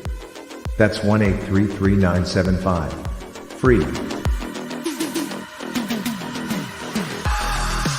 Speak up. Speak out. Make your voice heard. Maverick News. Fighting for freedom by defending your right to free speech. Be a Maverick. Join us.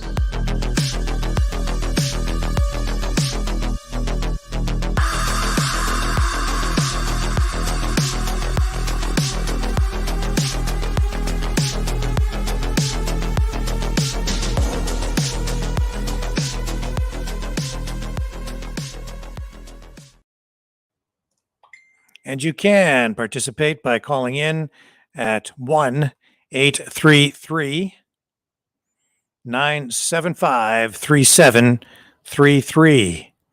That's 1-833-975-3733. And you can be part of the conversation here on the Maverick News Channel. And I believe Brendan has dumped out of the main broadcast to go over and rejoin in another area so that his audio can be carried back over through the new phone system.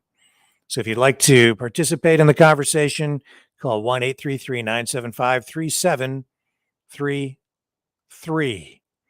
And we'll talk more about what John Tory was discussing, the City of Toronto and its reconciliation plan. And make no mistake, that is a blueprint for things to come across Canada. And we know that because he said that he wants Toronto to take a leading role on a national level with their program. And what it really is it's a bunch of different programs. They're calling them actions because they're calling it an action plan. And I'm going to let Brendan into the discussion here. Hello, Brendan. I'll add you up there. And I'm going to come back over here. So hopefully we can get people in on the broadcast this way. Mm-hmm. And is the audio working and everything? I don't know. We'll find out when somebody calls in, because this is actually a test for a new way that we're running the call-in phone system. So we'd appreciate it if somebody would call in and get us going here with some conversations, so we can actually give this a whirl. So Cindy is calling in, and I think she wants to talk about the residential schools. Cool. Great. Hello, Cindy. Can you hear us okay?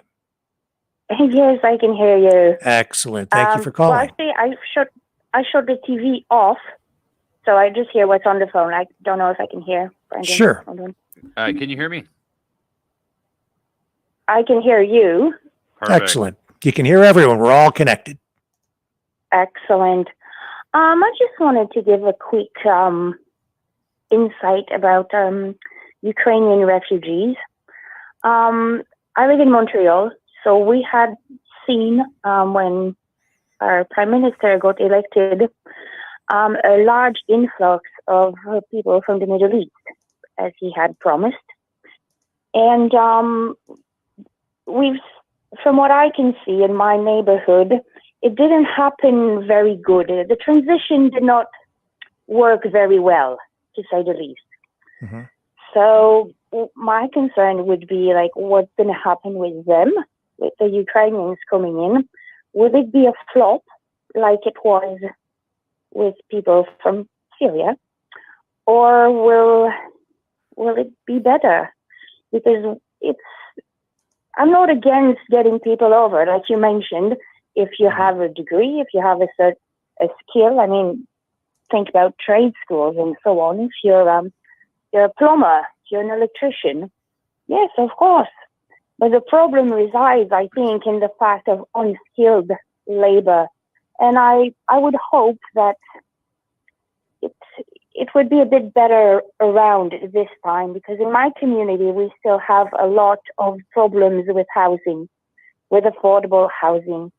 And it's just horrible. Like, my concern is, where are we going to house all of them when we already have our hands full, our hands overflowing with the current population here, and added on top of them the people from Syria who came quite a few years ago, who are still not housed very well, if I can say the least. I mean, I know of people living in a 2-bedroom apartment, and there's 5 of them. It's just not realistic, you know? Would you be able to highlight some of the problems that have come into your neighborhood since since this has all come down?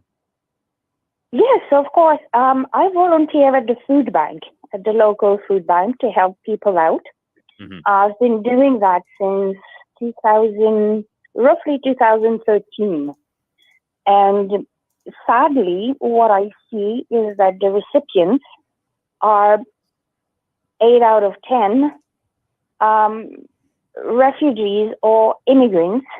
And I would say the majority of them have difficulty talking either English or French. So the adaptation in this case has not happened very, very well. And we have people who've been coming there for several years that I've seen for at least 4 or 5 years. And the French or the English has not improved. And obviously the economic situation has not improved. In regards to housing, we have here in my neighborhood 4 people that I know of who are homeless, who live under the stairs of the church. There's another one who lives behind the building where there's like some trees. And they've been homeless for a very long time, for several years. And they just can't get a home. Yes, they have addiction problems and so on, but if you take care of the addiction problem through social programs, you can help them. So we don't have the resources for the people already here. And also in terms of overcrowding in the apartments, like I know a family of 5, 2 adults and 3 children, who live in a 2-bedroom apartment, and it's not a big place. And it's just not adequate. The parents have one room and the kids, 3 kids in one room. That's not how it should be. No. That's really not. It's really nice to welcome them at the airport, take a selfie with Justin, and go to the hotel for her, and then, well, let's release you into the wild, and good luck. Yeah.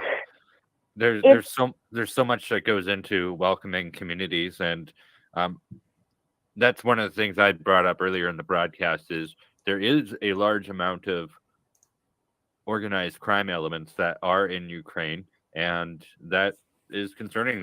That's a possibility of something that could come here. That's something that we really don't need in Canada. And how responsible is the government going to be is it's like you said, I have a feeling that they're not going to be that responsible about it. It'll be more about optics and to hell with the rest. It's really bringing the people, bringing the votes. And as far as the crime is concerned, I wrote a comment saying how many of them will have ties to certain maybe like ideologies that are going on in Ukraine. I don't know how much we can say on YouTube, not to get booted off, but you know, how do we know they're just regular civilians who are indeed fleeing a bad situation? Yeah. Or could it possibly be people with a certain agenda of their own, with a certain beliefs that just won't work here? So are they screening? And I mean, Eastern Europe, it's pretty easy to falsify something or to, you know, is it really this person who's coming in or another person with someone else's documents? Could it be a criminal coming in with the papers of someone who is not a criminal? That's a good point, and I think we've seen that already where Paul Joseph Watson, he put out a video a while ago, and in that video there was somebody of African descent, and they provided English customs with documentation stating that they were from Ukraine and that they were Caucasian Ukraine, and they were like, "Oh, are you sure you're from Ukraine?" They're like, "Yeah," but it simply wasn't true. So yeah, you're absolutely right. This is something that people are going to latch onto, and yeah, there's a lot of room for abuse of the system. Absolutely, and we're not certain really on how are they going to be screened, And even if you screen someone from certain areas of the world, it's extremely difficult to get an identification. Is it really the person or not? On top of that, well, we're in a rush to get them out of there. So there's a lot of logistics that I think are not exactly fine-tuned just yet. No. And I say this from previous track records. You Yeah. see what happened in the past, it could very well happen again. So it's a bit concerning. Absolutely. It's Absolutely. a bit concerning. Well, in your neighborhood is where you say that a lot of people of Middle Eastern descent have come into the picture. Are you noticing? Are they just sticking with their community, or are they branching out in the community and being involved, active participants, or do they pretty much just stick to themselves?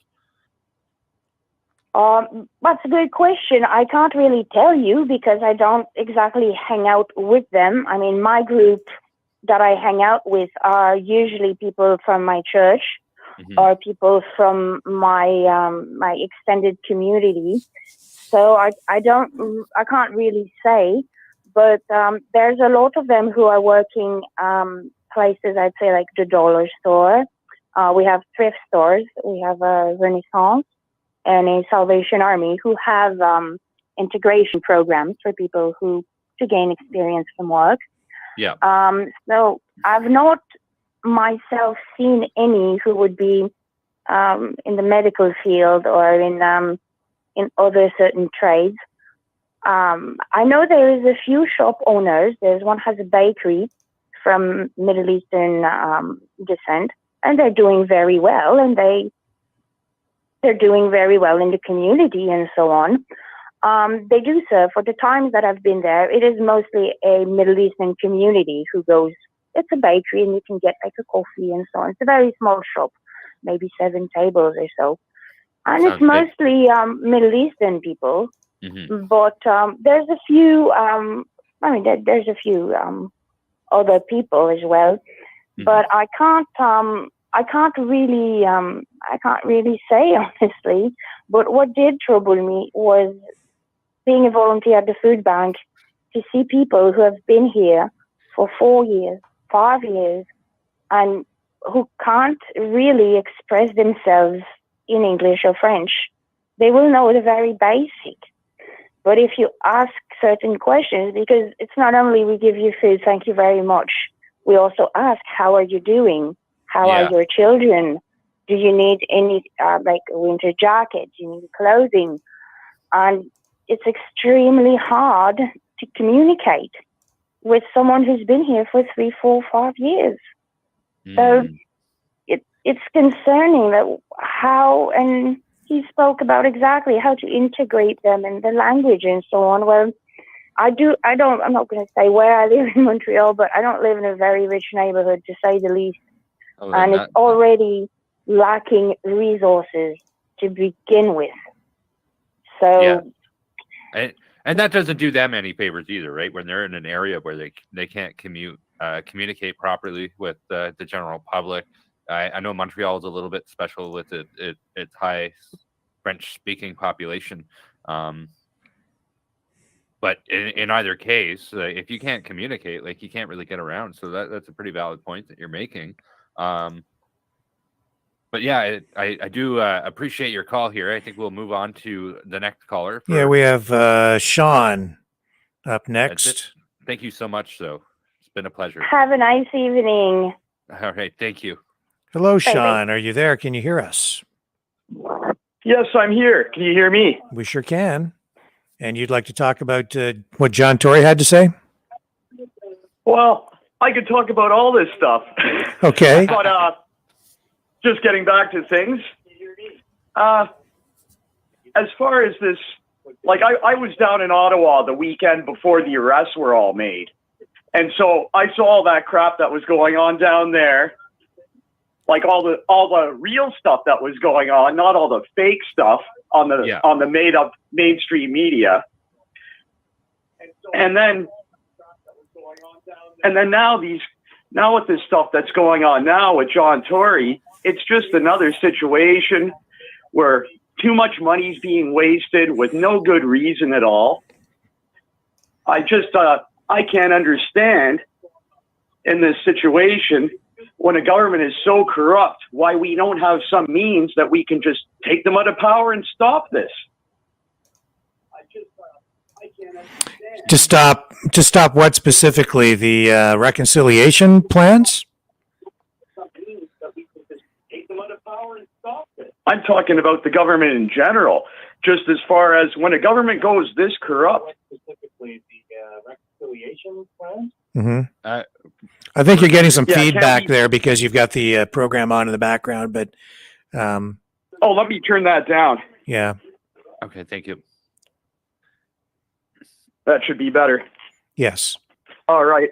Yeah, like in the situation we're in, just with this government being so corrupt and so out of control, the multiple violations of the Charter of Rights, like, isn't there some way that legally, that we just can't legally take this government out of power? Do we have no legal means at our disposal to do anything like this? Well, the legal means would be a vote of no confidence in the House of Parliament. And as far as municipal, like John Tory, I don't know. But as far as Canada goes, we don't really have like an impeachment process, but we do have the vote of no confidence. Unfortunately, I don't think that there is the backing. And although these individuals have done great harm to us as a country, and I would love to see them go as much as you, we need something better than what we got. And unfortunately, that is just not there. We have no political superstars right now. I don't believe a single person that's out there, except for, local candidates and stuff like that. But I talk about this often, and we need to ensure that we're paying attention in municipal politics and that we're engaging in it. We're helping out candidates that we believe in. We're asking these candidates questions. Clearly, the people of Toronto like being woke, where they vote in John Tory. But how many people is it that are out there that just don't vote and don't get involved? And that is the key path out of this, is that we're in the midst of the Great Awakening at this point. So we'll have to wait and see where that goes. But we need political involvement. I think number one would be the best way out of this. I've heard rumors, from friends and stuff, people that are tied into the military. Mm-hmm. And I've heard them say things like, if over 51% of the military doesn't have faith in the government, then they can legally remove it from power. Maybe we can put this question to some of the people out there. Does anybody have any knowledge into the military law? Sean, Does anybody have an answer on this? I would interject here. Over the last 2 years, I've had a lot of people ask me the very questions that you're asking tonight. And I would just caution everyone to stay grounded, stay focused, and engage in reality. There are I've seen a lot of people talk about a lot of things and offer a lot of legal opinions and legal interpretations. A lot of people talking about things like common law. And I know that there's even an organization out there right now that's getting a lot of traction online, and they're suggesting that there is possibly a legal remedy to all of our frustrations by going back to England and working through a legal process that involves documents going to the Queen and all of these kinds of things. But at the end of the day, the only thing I've seen that really has merit and credibility are things like Brian Peckford's legal challenge, where he's trying to restore the Charter of Rights. And he, of course, Yes. is one of the last, is the only surviving author of the Charter of Rights and Freedoms. It's things like that that are real. But a lot of this other stuff is just talk. It gets people's hopes up. And I've seen people as well engage in things like, and I don't fault them for it, but I've seen them. What was the thing, Brendan, where they write a letter and then they deliver it? A notice of liability. Notice of liability. Yeah. Okay. So they write up a notice of liability, and there's a template that was circulating online, and then they go and present that to a politician or a public official, and they say, now you have 30 days to answer to this, otherwise it's an admission of guilt.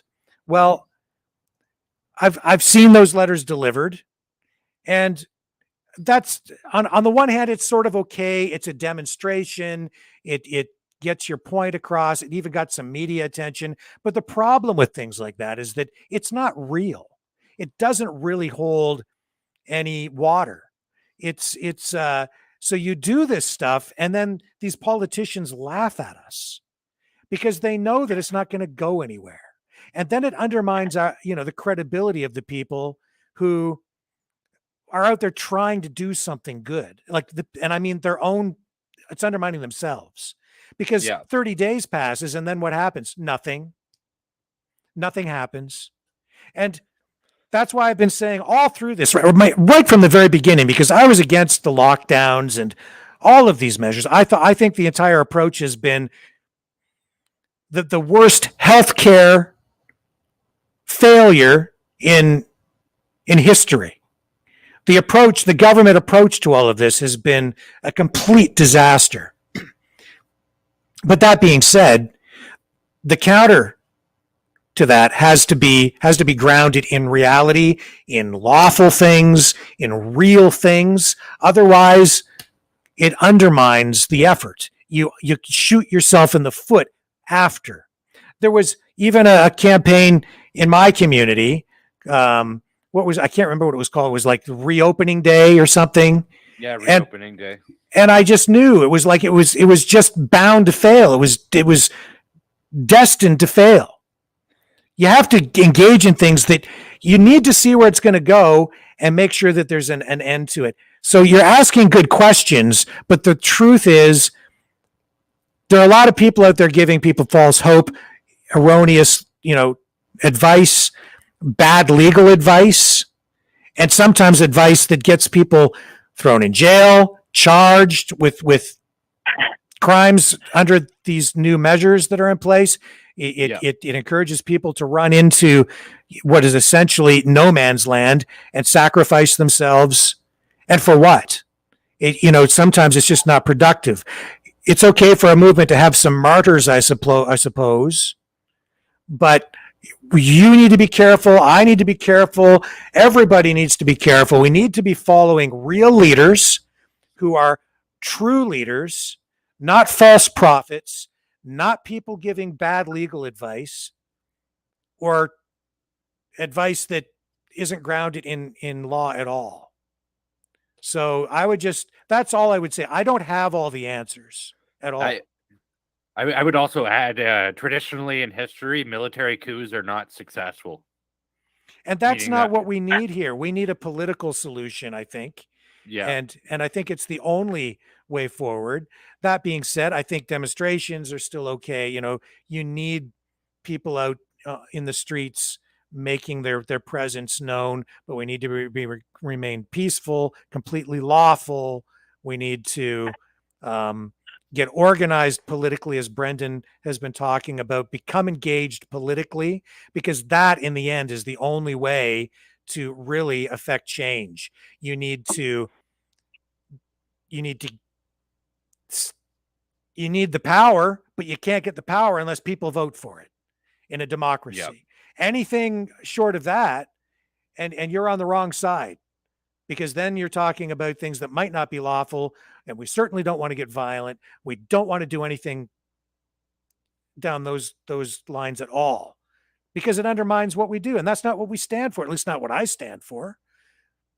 Right? How can you advocate for a peaceful society and for a peaceful resolution and for a democratic society if you engage in actions that are not democratic, that are authoritarian in and of themselves? It's a catch-22, right? Yeah. We've been taken over by authoritarians. What are we going to do? Well, we need to vote them out. Well, is it democracy? Well, we have to find a way to preserve it or restore it. But it has to be done peacefully and lawfully. It has to be done under the Constitution and the Charter. And if the Charter is being violated, then we have to do what Brian Peckford is doing. We need to challenge that in the courts.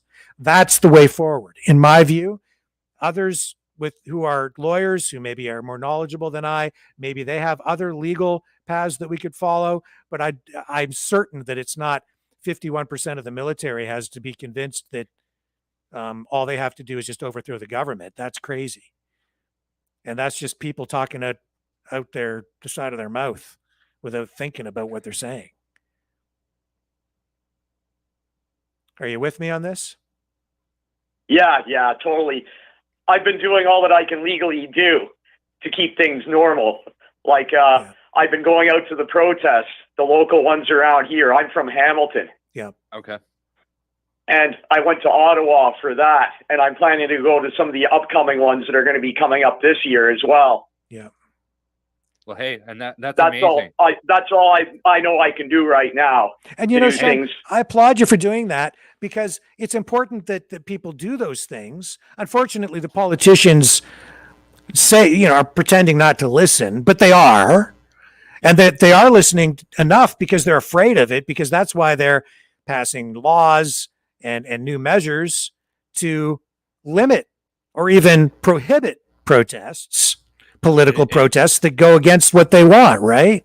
It's also making an effect on the world stage, where when Justin Trudeau goes to the European Parliament, he gets booed out of there. So I think that was a wild card factor that we weren't expecting out of all this protest.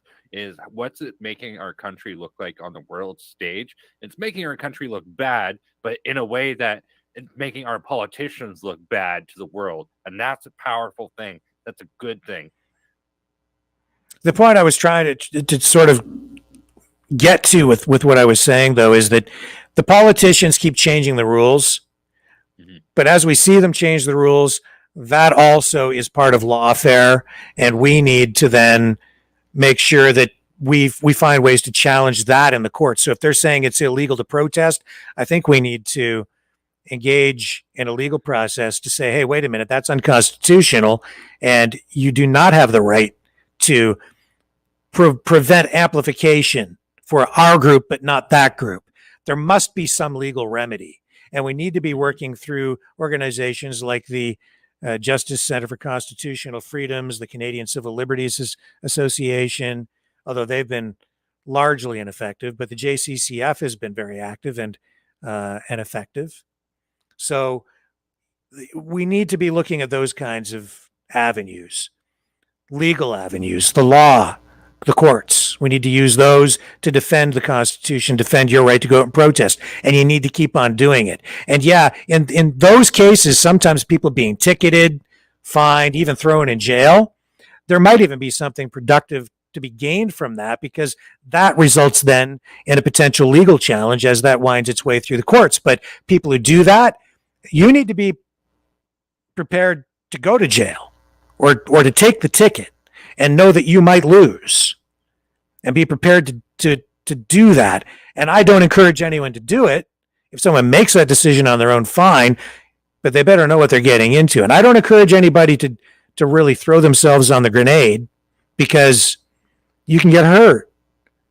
And I just hope we can find a way forward where we minimize people, collateral damage, people being hurt financially and even physically sometimes by the cops, as we've seen. Is what I'm saying resonating with you at all there, Sean? Yeah, it totally is. Yeah. What have those protests been like lately in Hamilton? Because I know the bylaw officers and police have been fairly aggressive about handing out tickets and pushing these protests, trying to sweep them aside. Well, the last few that I've been at, there haven't been any problems. Nothing nefarious, nothing, nothing to worry about. Mm-hmm. The police have been quite a help, keeping the main road blocked off while we did our protest. And for the most part, I haven't seen anything go down other than a good, clean, peaceful protest. Yeah. So there were quite a number of tickets that were issued in Hamilton, I think, especially during the sort of the height of the hot lockdowns, weren't there, when people were going out sort of defying the orders that limited how many people could gather outside and so on? Yeah, actually, when that was going on, I was one of the people who wasn't out protesting. So you weren't out during those times. Why did you choose not to go out at that time? Because you wanted to comply with the law and not run afoul of it? Well, I guess like a lot of people, in the beginning, I was fooled. Mm. And it took me a little while to start realizing something just wasn't right. And then at that point, I started doing my own research and starting checking into things on myself. And then the more I knew, the more it kind of empowered me to want to go out and do something about it. So that's when I decided to start going out and hitting these protests. Yes. Yeah. And definitely the one in Ottawa was the mother of all the protests for me. Yeah. I would A say that complete is. feeling of, I'd completely lost my faith in my brother Canadians over the last so many years. I thought that we weren't standing up and getting together like we used to deal with these things. And once I went down to Ottawa, and I went down there and saw all these people gathered together, it was the biggest display of peace, brotherhood, and unity and family I'd ever seen in my life. And I was just so motivated and moved. There wasn't a single sad face in the entire sea of people that was there. Everybody was smiling. Everybody was getting along. I was talking to police. We were having normal conversations. We were smiling, joking around with each other. It was like none of this negative stuff was going on at that point in time. And the fact that you're still And it talking, just the fact that you're still talking about it shows that the freedom movement is still alive and well out there, wouldn't you say? Yes, and it definitely got me moving. I see every day people here in Hamilton still driving around with their Canadian flags and F. Trudeau flags. Yep. So Hamilton hasn't given up. Hamilton, I think this summer is going to be a good time for some decent sized protests here in Hamilton. That's and I'll be incredible. definitely going out to them. That's a good point about the flags that you've made. I've noticed that in my own community as well. So, that's a good sign across the board. Yeah, and just a Even the reminder, little- folks can call in to participate in this conversation at 1-833-975-3733. So if you'd like to participate in this and share your voice, add your voice to the conversation, call 1-833-975-3733. I'm sorry, Sean, go ahead, and I'll let you continue with your thought. Yeah. As far as that goes too, it's just been even the little, this is what I was trying to get at. Even the little hick town that my parents live in, which is 3 hours up north from here, it's called Port Elgin. Okay. And it's got a small population. And even up there, I was surprised. I went up there for a long weekend, and people up there in that little small town, 3 hours away from Hamilton, people up there are driving around with their F. Trudeau flags and their Canada flags, and they're tooting their horn still on a regular basis. So if you're seeing that going on in the small town still, I think we've got hope. Yeah, and there's an election coming up, and I highly suggest that is in the province of Ontario. There is an election coming up, so take a look at your local candidates. Find out who they are. Find the one that you like.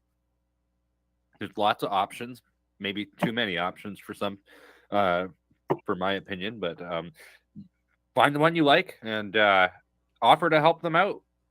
It might even be like an hour or 2 hours in 1 week.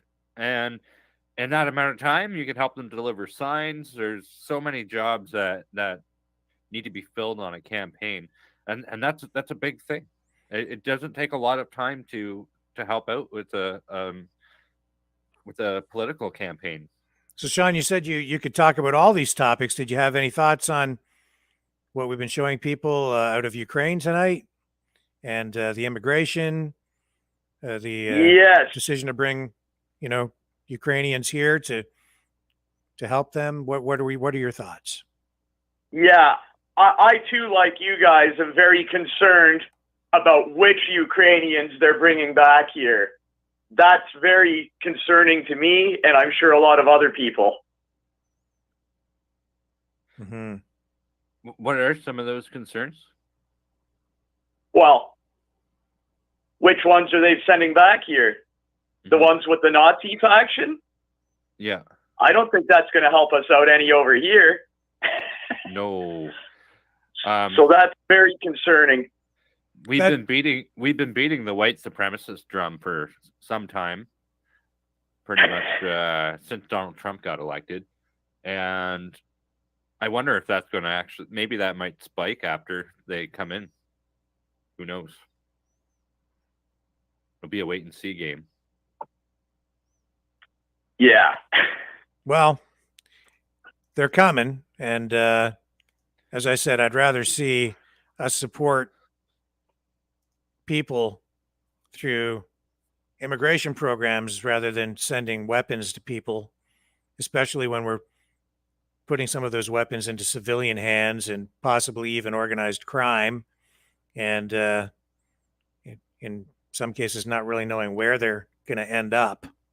So that stuff concerns me greatly, but I think the whole thing has been a mess. And yes, it's like I wonder if any of the Russian-speaking Ukrainians will qualify for relocation in Canada, or are they only taking the ones from the West? I'd like to know. And I, of course, didn't hear any of the mainstream media asking a question like that today, because they don't even want to acknowledge that there is a sort of a civil war going on, and there has been a civil war going on there for the past, over 8 years. So I guess we will see. So is there another demonstration this weekend in Hamilton, Sean? I haven't thought that far ahead yet. I've had a busy week. Yeah. Okay. Well, listen, we really appreciate I know there's some coming up, and the guy who I like, the local politician, he's actually not from Hamilton. He's from the next city over, Burlington. His name's Michael Bator. He's down at the Hamilton rallies, and he speaks at them every time they have one, and he's very motivational. He kind of reminds me a little bit of Jordan Peterson, the way he speaks. Oh. He's got some education, but the common man can understand him as well. And what party does he represent? The People's Party of Canada. Okay. Yep. Well, unfortunately, they don't have any seats, but yeah, that is unfortunate. Yes. Well, it's pretty clear to me that if people keep voting for the Liberals, the Conservatives, or the NDP in Canada, either provincially or federally, you're just going to end up with more of the same, because they all seem to be pretty much the same, just varying degrees of sameness. So they're like a uniparty. It's just very subtle differences between the three anymore, and that is something that I think is very concerning, and Canadians should be very concerned about it. So you can join the conversation at 1-833-975-3733. We're talking about the situation in Ukraine, bringing more immigrants to Canada from Ukraine and from Afghanistan, as we heard the immigration minister discuss tonight. We're talking about the Toronto Plan for Reconciliation, which involves a number of different initiatives, actions, if you will, including the establishment of what is sort of a business incubator. But what I noticed about the action plan, Sean, and maybe you want to comment on this, is that all of the initiatives that I'm seeing as a result of this reconciliation plan are government based. Everything. And even this program to stimulate entrepreneurship and small business and to help people get started, to help First Nations people get started, they basically set up a business incubator, but everything flows through government. So the thing I noticed about it is it isn't really set up to create anything independent or encourage independence. It's all integrated into government programs. All of it. So all the money that's being spent is to establish offices and a business incubator. But of course, you have to go and get involved in these government programs. So I'm not sure. I don't hold out a lot of hope that this plan will be as productive or as effective as they're hoping or they're planning. And I don't see an end to it. I think it's just an ongoing bureaucratic project that they'll dump gazillions of dollars into over the years, and it'll expand it and it'll become a bigger and bigger and bigger bureaucracy. And I'm not sure that the First Nations peoples will properly benefit because it's just more dependence. They're gonna become more involved, and they'll in government red tape and government programs to get anything done. I'm not sure that that's reconciliation. In fact, I would argue that it might just be the opposite, and they're being led down a garden path because these politicians just don't know any better. They think that the only solution is a government solution. Did it occur to any of them that maybe what the best thing to do would be to find ways to free these people that are participating in these programs, right? These program participants, or however they want to characterize them. Yeah. And the same thing with the just people in general. Why don't you just find ways to free us of the burden of having to deal with people like John Tory and the bureaucrats at Toronto City Hall, or Doug Ford and the bureaucrats from the provincial government? Free us of all that stuff. Help us prosper. Help us all to prosper, us and the First Nations peoples. I think an entirely different approach is needed. What you're getting is more government when they really need what they really want, or what they should be looking for, is less government intrusion in their lives. But through all of this, they're getting more. And they don't even realize it because the mindset is collectivism, socialism, and they think that the only way for the government that oppressed the people from the very beginning, the only solution is to have the government give them something. That's not the solution. That's more of the same. That's insanity. And that's what we're getting. And I didn't hear anybody anywhere saying anything remotely resembling what I'm telling you right now. But you mark my words, fast forward even 2 years from now and see how successful that business incubator is. They might try to spin a narrative up, but I really seriously doubt that if there's a Henry Ford out there, a modern day Henry Ford, or a new Elon Musk, I don't think they're going to find the path to innovation and entrepreneurial success through these government programs and prosperity. And I don't think the First Nations communities will ultimately find the reconciliation they're looking for through these government programs. Any thoughts, Sean? Well, you're totally right on that stuff. Like, it's crazy. just how they're going about doing all this stuff. And you're absolutely right. When before in the past has any of these government programs really generated anything creative? Mm-hmm. Some real outside of the box thinking. I can't think of really any that has succeeded in the last, 2-3 decades. And where is it going to stop? Next, we're going to do reparations for Japanese who were interned in internment camps. Then what else is it going to be? And then it'll be because of black slavery. My Irish heritage dictates that the Queen of England pays me reparations. Like, where's the line drawn, and where does it stop?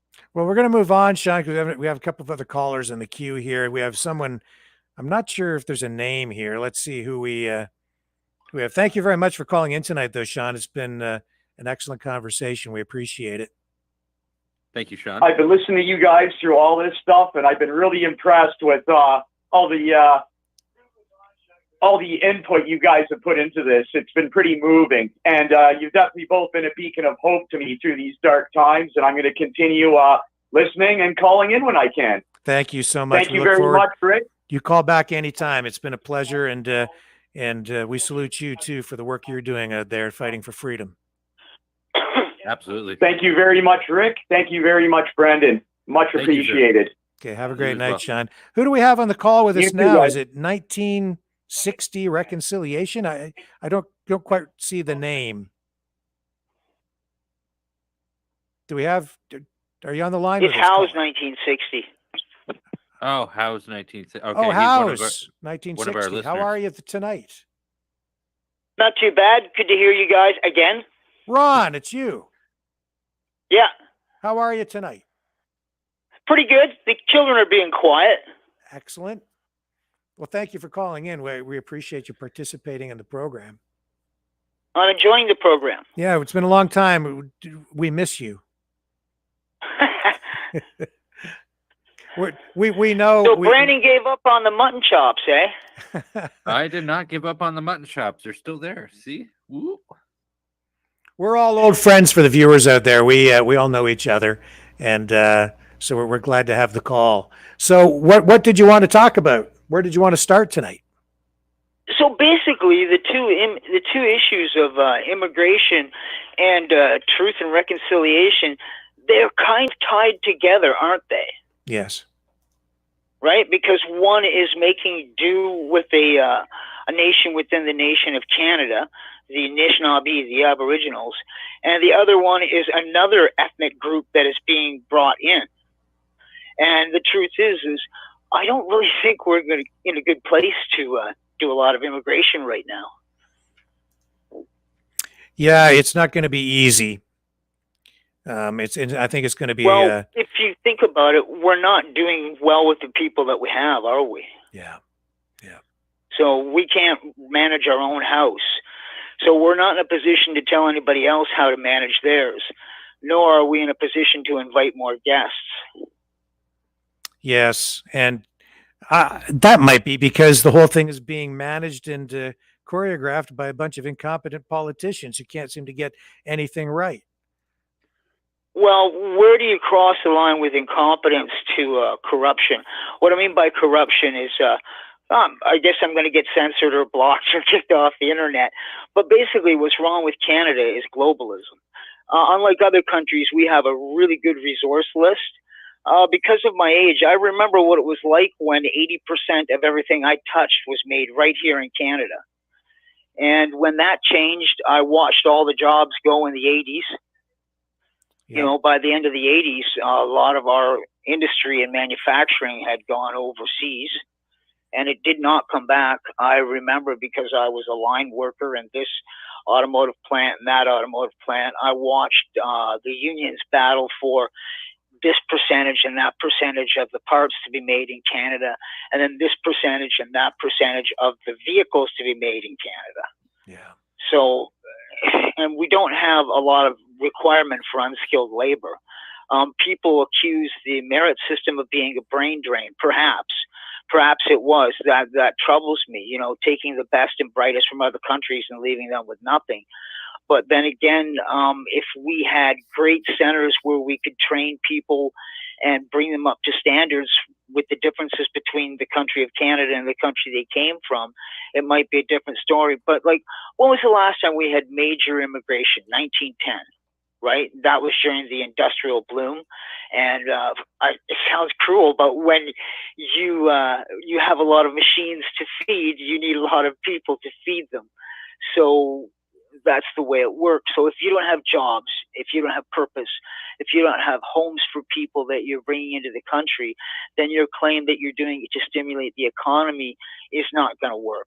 I mean, they haven't flipped it from a capitalistic democracy society to something else yet. I mean, they put the tag on it to be a post-nation state, but I don't think they've really finished really what that means. They're still, you think it's incompetence, I think it's corruption from globalist influencers. As has been pointed out many, many times, a lot of the higher in charge people in Canada are from the WEF. That's got to have some influence. I mean, if whatever organization you're in, when you find that a subgroup, a large group of people in that organization are from another group, it's like, could there be a connection between these individuals? I don't know. So the immigration thing, it's, I think it's just more virtue signaling that we can't afford. So, hold on. Yes. So I think, hold on. What? Yeah, hold on. Not quite as free as I thought. Well, that's okay. So it's not going to work without places for them. It just becomes virtue signaling, and we've been virtue signaling for a long time. No offense to anybody from Quebec. I got a lot of friends from Quebec. But the fact of the matter is what is the purpose of the separate party of Quebec participating in the overall elections of Canada?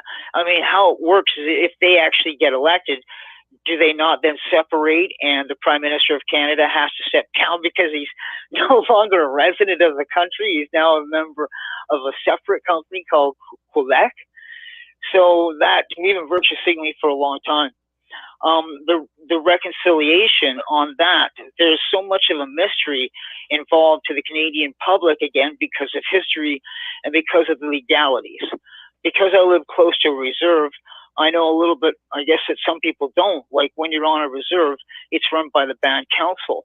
When you're on ceded territories, it's run by I think of them as kings and queens, but they're chiefs and matrons, which is a hierarchical line like kings and queens. So you've got two different governmental systems as far as the Aboriginal people go.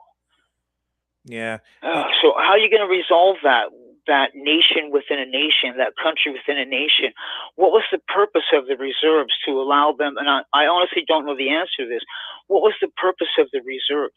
Was it to separate them from the European culture, or was it to give them a better chance to govern the land that was agreed upon that they owned? I don't have the answer for that. The residential schools, what do you consider from the people at the time? How did they stack up to the condition of other people in state-run institutions? And I'm not belittling anything. Just before we get all emotional and jump, we should know what we're getting all emotional and jumping about. I don't know how that's going to work out. Were the reserves to preserve their culture? And how do you preserve a culture that's based on a semi-nomadic existence as opposed to a culture that sprang up and outstripped them, that is settlement? I don't know how can you reconcile those things. Bringing in UNDRIP, as they have, is just more of a wedge from the globalists because, again, these are agendas. These are legal procedures and programs designed outside of Canada. Yeah. Can you tell the viewers a little bit about UNDRIP? I know that you have some knowledge about that, but I think many of our viewers and listeners are unfamiliar because I think the majority of Canadians are unaware. What UNDRIP is meant to replace is the Indian Act, and what the Indian Act is an overall document trying to unify all the treaties that were settled by the provinces and the tribes, the clans that lived on those lands when Canada became one country, right? Because at one point in time, all the provinces acted as their own independent countries. So the Indian Act is to try to unify all these agreements. And as you can tell by the fact that we still have unceded territory, that the government, every sitting government, has really just put this on a back burner. You know, I don't know whether they were hoping to, one day we could virtue signal extreme with it, or they were hoping that just what happens with every population like this is that the two ethnic groups would eventually blend together. And then the problem would be gone. I don't know. But so UNDRIP is to replace the Indian Act, and UNDRIP is very wide. It's very wide and broad, and it stands for United Nations Declaration of Rights for Indigenous Peoples. So it's really being administered by the United Nations. It gets foggy when they define what an Aboriginal or Indigenous person is. Mm-hmm. It gets even more foggy when you try to determine what is a Métis person. Well, the more important which thing, is and correct me if I'm wrong, but as I understand UNDRIP, and I only have a rudimentary knowledge, the danger in it, and I believe this is already a done deal. It's already in place. So it was just recently passed, but the danger is that Canada has given up its sovereignty, a portion of its sovereignty, and now in order for, say, to get a mine established or drilling rights for oil on a piece of land, there's a new layer of bureaucracy and approval that is in place, and it involves the First Nations. But the United Nations actually oversees this and has real they're authority. now like the third party between the Aboriginals and the government of Canada. Right. And so it actually again, like I said, this is a further wedge of globalism. Yes. So it really complicates things, and Canada basically gave up its right to the land, to the resources. And so now we have to go through the United Nations in order to mine our own resources. Remember, you will own nothing and be happier. Canada doesn't own anything now. The United Nations has control over it, and they've done that in the name of Canada's Indigenous peoples, First Nations, and in reality, I think the real power and the control now lies with the United Nations, the UN. All the other member countries around the world, not with the First Nations and not with the Canadian government. Yes, it does. And if you wonder, why would any Canadian, why would any small-scale politician... Oh, we're both talking at the same time. No, just echo, I think, on your end, Scott.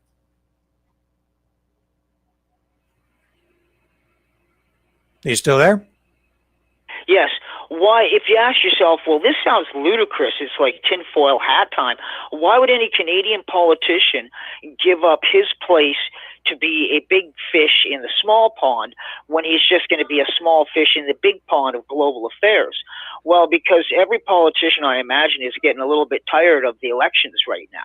And so when we go globalism, you can forget elections. I mean, if you think you have problems with your selection of elected officials now, don't worry about it, because it'll be just like the UN. Everybody's appointed. Yeah, a lot of, you talked about corruption. It's on a global scale, I think. And we've seen our government infiltrated by WEF members, right? So we know that it has been penetrated. The cabinets have been penetrated. Yes. And that's not a conspiracy. That's the reality. True. They've told us, and we know that it's true. We know that they're WEF members, and that's about at least half of the cabinet, right? Or more. Yeah.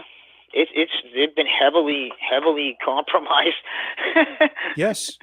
It's a big party, and we're not invited. So I've been saying that Canada is lost. I don't know how we get it back. Again, look who started these global organizations like the WEF. a group of international rich people started it. It wasn't a grassroots group. I mean, look at what the Trilateral Commission is. Look at what the Council for Foreign Affairs are. They're all private. They're all private groups that you don't know the names of. Look at the Federal Reserve in the United States. It's a group of private loaners who have the legal right to issue and control the currency in that country. What did Rothschild say? When you control the currency, you control the country. Well, Scott, Yeah. look at these. Like you might not see the comments, but Susan Noel says the papacy is behind the UN. It sounds far-fetched, but look up Jack Chick Publications Ministries and read Circle of Intrigue by Texi Mars. Well, and then Andre Morin says, sounds like we're effed, right? All these comments, honestly, there's truth in all of that stuff. The Pope today kissed the Ukrainian flag, apparently. And I'm telling you, you can predict what the Pope is going to do on the political side of things because he's totally woke. And he is. Oh, yeah, he's so woke. So all of this stuff is connected. And I agree. We're effed. I've been saying that the country's gone. What do you think? Do you agree or what? Oh, it's gone. It's gone. I think we missed it back in the 80s. We missed the turning point. Yeah. Since the majority, the political structure, the parliament, since they're all WAF global goons, and since most of our judges are activist judges, or they totally want to ride the coattails of the sitting power, whatever it is, we're screwed till 2025. And if there's any value to an electoral system, we'll find out then. Just buckle up, because it's going to be bumpy. Yeah. Yeah, Miss Jensky says, Rick Walker, it is a conspiracy, a big one. Yeah, it's not a theory. It's just a conspiracy that is playing out. They've Trudeau himself proved that we were kind of right in this direction because, look, what was it, a year and a half, 2 years ago, Trudeau was saying that the Great Reset was a far-right conspiracy theory, and then what was it, the following spring, he's on a Zoom meeting with the UN saying now is the time for the Great Reset? Right. I mean, talk about a speed wobble, eh? Yeah. We have another caller here. Stay on the line there. We're just going to bring another caller in, and we'll have a multiple conversation going on here. It says here Fresh, but I'm not sure if that's your name. Who do we have on the line with us? Fresh. France? Are you talking to me? Yes, we are. Okay, it's Trish. Trish, I see. Trish. Sorry, the automated Yes. system didn't quite pick up the language properly, so it says Fresh, but it's Trish. Well, welcome to the program. And what are your thoughts on what we've been talking about? Well, I first like to say before I start is that when on the call or on the chat, I'm actually under my husband's account, so I come up as Kevin. Okay. So if my husband sounds very feminine, that's me. Okay. But what I'm kind of concerned about is when, like, with the amount of money that is being spent and being made on gun printing or whatever, what happens when we have to start paying it all back? Like with the future generations, they are totally going to be messed up. But then me as a future elderly, like, what are they going to do with me? Well, you know what? I'm not, like, I'm very... I think that the secret is, and Mr. Howes, maybe you want to chime in on this. I don't think they plan to ever pay it back. I think that's the plan, and that's the secret. And when the system is supposed to flip by the time that happens. Yeah. The whole deal is if you consider all of Canada's economic policies, how many times can you make decisions, like you have 100 decisions to make, how many times can you make 100 decisions and get them wrong? So what is happening with our failing economic policy is not a mistake. The system is meant to fall, and then they go, oh dear, and then they have to apply to the handlers outside of the country to straighten things out, and that's what they really intended. No more elections. Everybody's appointed. One world government. Yeah. It's part of a Marxist theory called accelerating the contradictions, where you go in and it's like you're a mechanic, and rather than fix an engine, you throw sand or sawdust in the gearbox so that it messes up and doesn't work, so they have to buy another engine from you. Mm-hmm. So rather than fix a system, they ensure that a system fails. And in this case, the system is capitalistic democracy. So, Trish, did you expect me to say that? Has anyone ever told you that they don't plan to pay the money back? No, but what I'm hoping for is that we're going to vote in the right people next time. And the right people next time are going to be on the same page as the rest of us and know that it can't continue the way that it's going. That is my hope. Like I've never voted in my whole life, ever, because I've never found a single party that really my views went with, ever. But now I'm looking around and I'm going, well, like the PPC is actually probably the one that kind of is my best fit. But now I know it's important. Now, like I'm watching everything crumble into pieces. I'm like, well, me as one person, I'm actually important. Trish, you're Canadian, is that correct? Yes. Okay. And so did you vote last September? Nope, I have never voted in my life. Wow. Wow. So you plan to vote in the next election? Absolutely. Mm-hmm. See, this is the Absolutely. Great Awakening. This is the Great Awakening. Yes. And that it's been one of those things I haven't understood, like government and policies. I never understood any of that. Mm-hmm. And so because I didn't understand any of it, and they were talking in jargon that I couldn't really understand whatsoever. Of course. And I wouldn't vote. Well, you because I didn't think it was different. You bring me hope. Clearly, you've taken the time to learn about this stuff as you're watching our program, and we talk about some pretty big ideas on here. So yeah, I mean, I think that this is a good sign. And there's got to be more people like you. Again, I have a lot more questions than answers, but that's the beginning of the awakening, I suppose. Yeah, absolutely. And I've said it last night, I think, but I believe that questions are way more important than answers. And so you're in a really My dad used to say, when you run out of questions, you're dead. Yeah. Yeah. That's great. I'm going to steal that.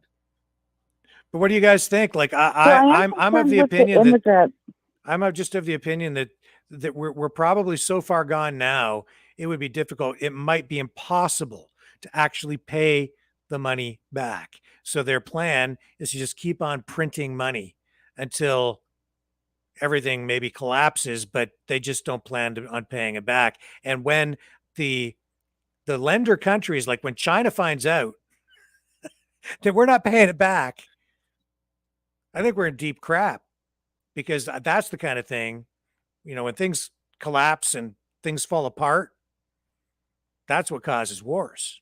That's when you get looting, rioting. Oh, it'll be worse than looting and rioting if it's on an international scale. And the Western economies are just so far leveraged. Like, look at how much money the U.S. has spent. They're spending themselves into oblivion, right? What do you guys think? Yeah, they're following the same path all Western countries are. Yeah. Self-destruction. Yeah, just put the pedal to the metal and drive over the cliff and enjoy the ride. Yep. It's like Thelma and Louise, here we come.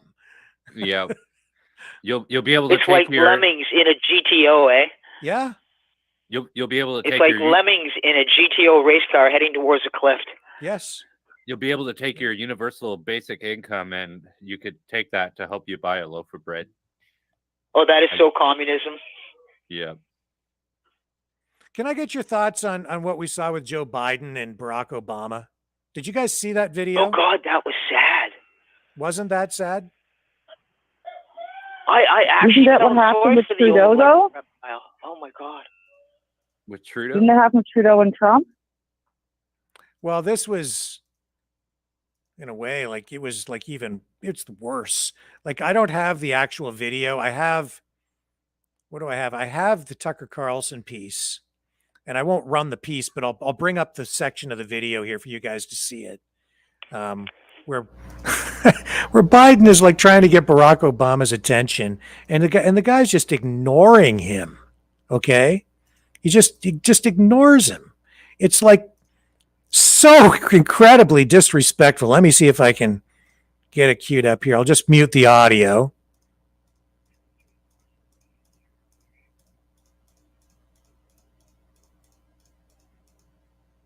Oh, maybe I don't have it. I've got another one here queued up, I believe. Here it is. Okay. Unbelievable. It was so sad. Maybe you can describe it for folks, Mr. Howes, and tell people kind of what happened.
Yes. Yeah, I'm trying to find that exact piece of video, but I've only got the one where he's kind of wandering around. Oh, maybe it's right here. No, they've just got the video here of him sort of wandering aimlessly. But yeah, Obama was like working the room and just completely ignored. Do you have it there, Brendan? Yeah.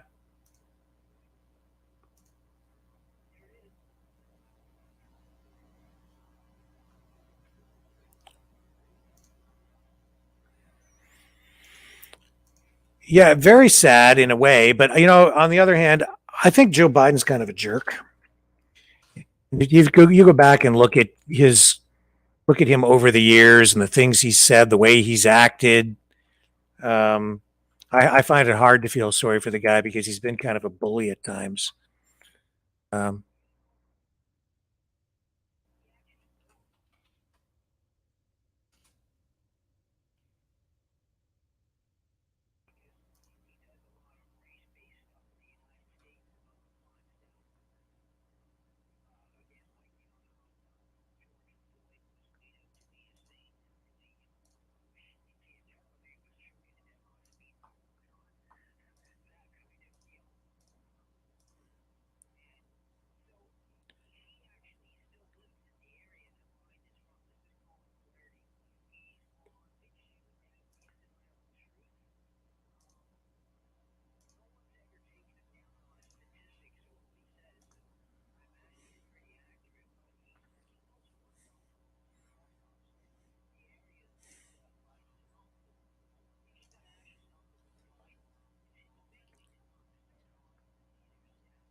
Yeah, so here's the video of Biden now. Obama's working the room. The crowd's all around him, paying attention to Obama. Biden looks rejected. He's kind of like, "Hey, guys, I'm over here." And then he's like, Barack, hey. And Barack Obama just ignores him. This is the president of the United States. He's like, hey, Barack, hey. And he just ignores him. Unbelievable.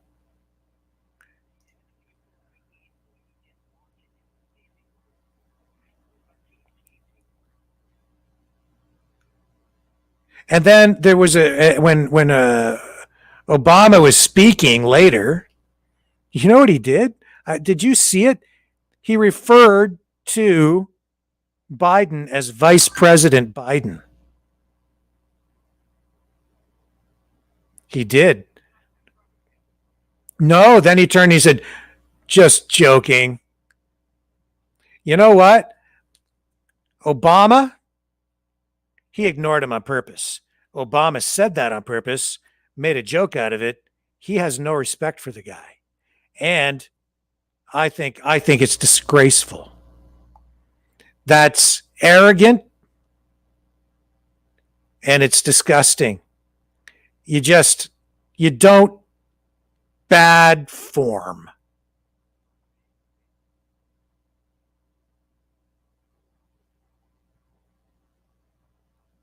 Bad form, as far as I'm concerned.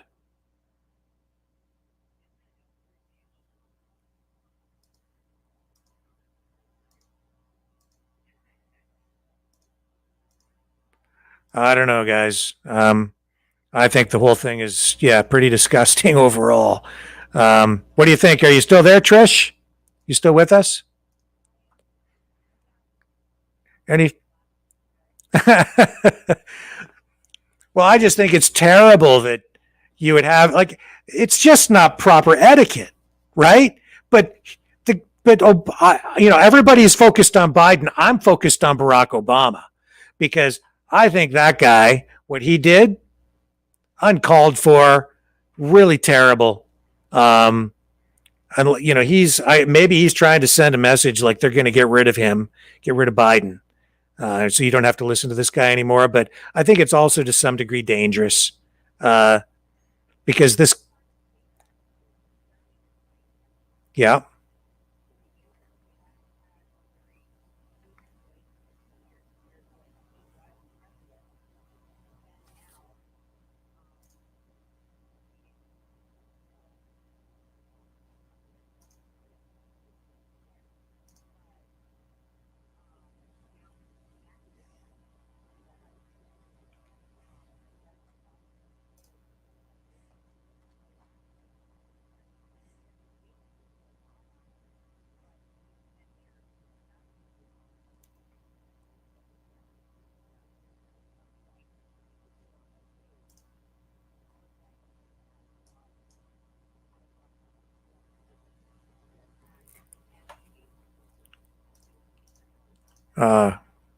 And you know what, guys? I've hang on just a moment because we've lost your feed, and I was not aware. And this is a glitch in the phone system.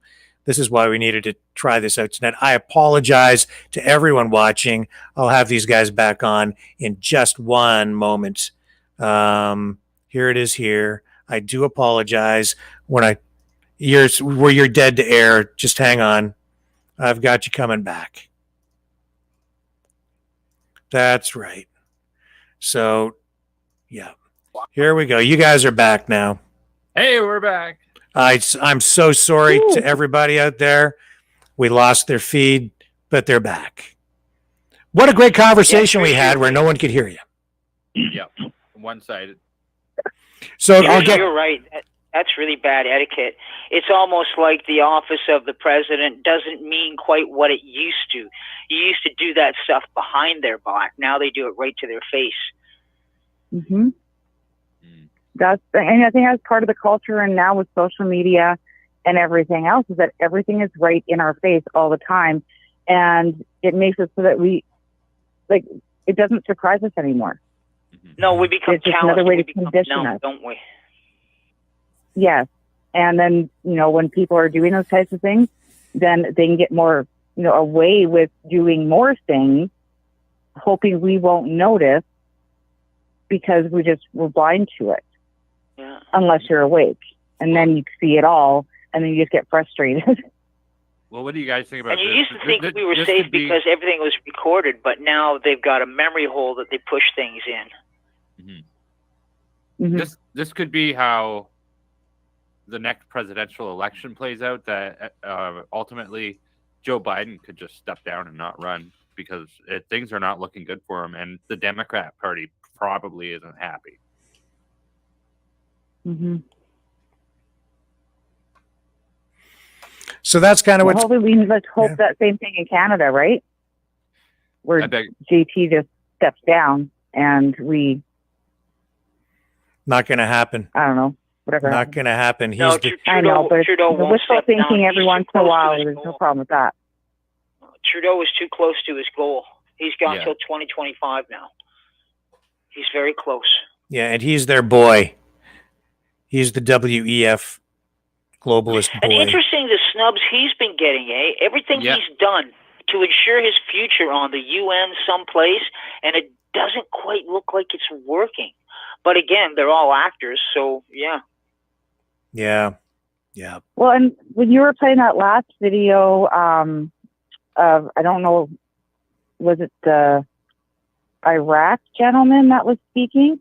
He was like doing this, talking really great about Justin Trudeau and trying to really prop up Justin Trudeau and how Justin's done this and spent this much money and he's been so great for our country. And I've noticed in the last week or so, there's been a lot of people in the higher, I don't know, whoever Justin's giving money to, but they're all kind of propping him up. And I'm not sure if that's just to hopefully make his image better. Do you think this is Or support not. because of what happened at the EU, Trish? I think that the EU was absolutely right on point with everything that they were saying. But no, I think that it's people getting maybe a financial boost by speaking nicely about Justin Trudeau, because I can't Are see. these paid influencers? I wouldn't know, but I'm going to, in my own assumption, assume they are getting some kind of payback for speaking of him in high regards, because there is no way that somebody can watch what he's doing and say that he is good and kind in any way. I think the last I was thinking about was when we were watching the one about the GM Mm-hmm. and Doug Ford and that other gentleman was talking up Justin Trudeau. And like, I've been noticing that a lot in the last week or so. They're like, look at what Trudeau did for us and how he's on our side and how he's doing this and how he's doing that. Here's an interesting comment from Arena C. Says, Rick, Twitter strikes against Scott Ritter, former Marine Corps intelligence officer, has been suspended. We had Scott Ritter on the program, and he is a former UN weapons inspector, an expert on Russia, Russian military, warned against the talk of weapons of mass destruction in Iraq, cost him big time. Are you guys familiar with that interview? Did you guys see what we did with Scott Ritter on the program? Hello? Yes. I don't think I did. No? Well, interesting. We'll have to follow up on that, because that interview we did, I thought, was excellent, and it got a lot of traction, a lot of views. It's just about our number one video in terms of viewers, number of hits, and he was very, very good. He had a lot of insight and a lot of knowledge. I'm not surprised that Twitter is taking him down, because you know what? Truth is a rare commodity these days, and for whatever reason, they just can't stand it. These tech companies, our governments, and I hate to say it, but when Putin says that the West is built on has become an empire of lies, I think that there's an element of truth in that. Mm-hmm. So, absolutely. I mean, truth at the end of the day can withstand scrutiny. Lies cannot. yes, so I'll have to check that out. I'm not sure what's going on with Mr. Ritter, but we are grateful that he was able to come on our program and share his knowledge with us. And a lot of people have tried to discredit him, but I know that what he said was valuable here, and it got us all a lot closer to the truth. And yeah. Any Oh, I found the tweet that he got booted for. Oh. So somebody posted a notice. Twitter suspended former UN weapons inspector at Real Scott Ritter for the tweet below, and it says Ukrainian National Police committed numerous crimes against humanity in Bucha, Biden, in seeking to shift blame for the Bucha murders onto Russia, is guilty of aiding and abetting these crimes. Congratulations, America. We've you know what? You know what? Hey, Brendan, stop reading it. Oh, why? It was almost done. Yeah, just we need to evaluate this and figure out the best way forward to deal with it. But I don't think sharing a tweet that got somebody banned is wise on YouTube. I think everybody's going to be sharing it anyway. Well, we'll maybe, but let's just not let's just not go borrowing trouble right now. Let's find a constructive, strategic way to deal with this before we run off into no man's land and let well, get ourselves you shot. guys could look it up on Twitter for yourself. It's pretty easy. Just type Scott Ritter in the search bar. You'll see first thing that comes up. Yeah. Anyway, guys, it's time is marching on here. I appreciate both of you joining us on the program tonight. Thank you, Mr. Howes, and thank you, Trish, both of you for joining us on the call. And I hope that you both call back and participate again. Thank you. That was awful fun. Okay, thank you, Trish. You have a great night. Have a great night. Thank you. Yes, you too. And before we wrap up tonight, I would like to just touch on what James Topp is doing, because we are trying to give people an update each night on what's happening with him, because he is marching across Canada to protest peacefully the medical mandates. So let's sure, good idea. Yep. Okay, and here we are. So here's the map. This is where James Topp is tonight. Still in Alberta, approaching Medicine Hat, just southwest of Medicine Hat, still on Highway 3, the Crow's Nest Highway, marching toward Medicine Hat.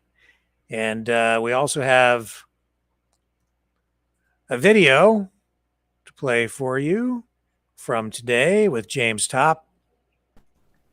And James, of course, is working to bring Canadians together at this time, a time when, honestly,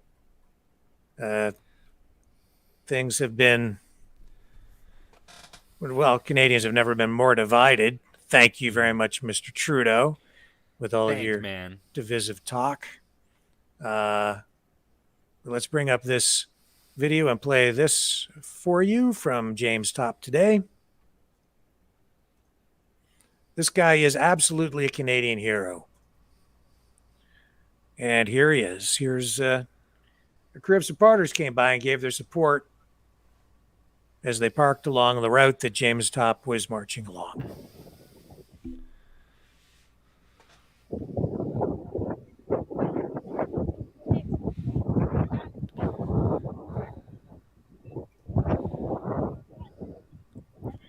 This guy's marched right over the Rocky Mountains from Vancouver. Now in Alberta. Won't be in Alberta much longer. He's just about to clear another province. And I love those Canadian flags. We need more of them. And he's about to head into Saskatchewan.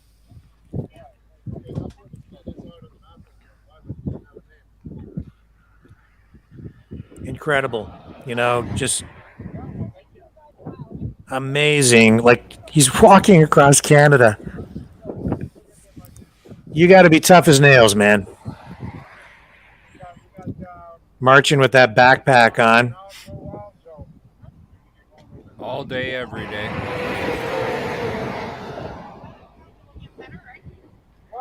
And he's going to end up at the tomb of the unknown soldier. And the good news is finally the weather. Right, we're getting into April, so the weather is becoming a little more favorable. And so that's a good thing for him. And the train should be pretty good between Alberta and, well, Saskatchewan. Yes. It's mostly flat. Manitoba. The Manitoba-Ontario border is when the train's going to get iffy again.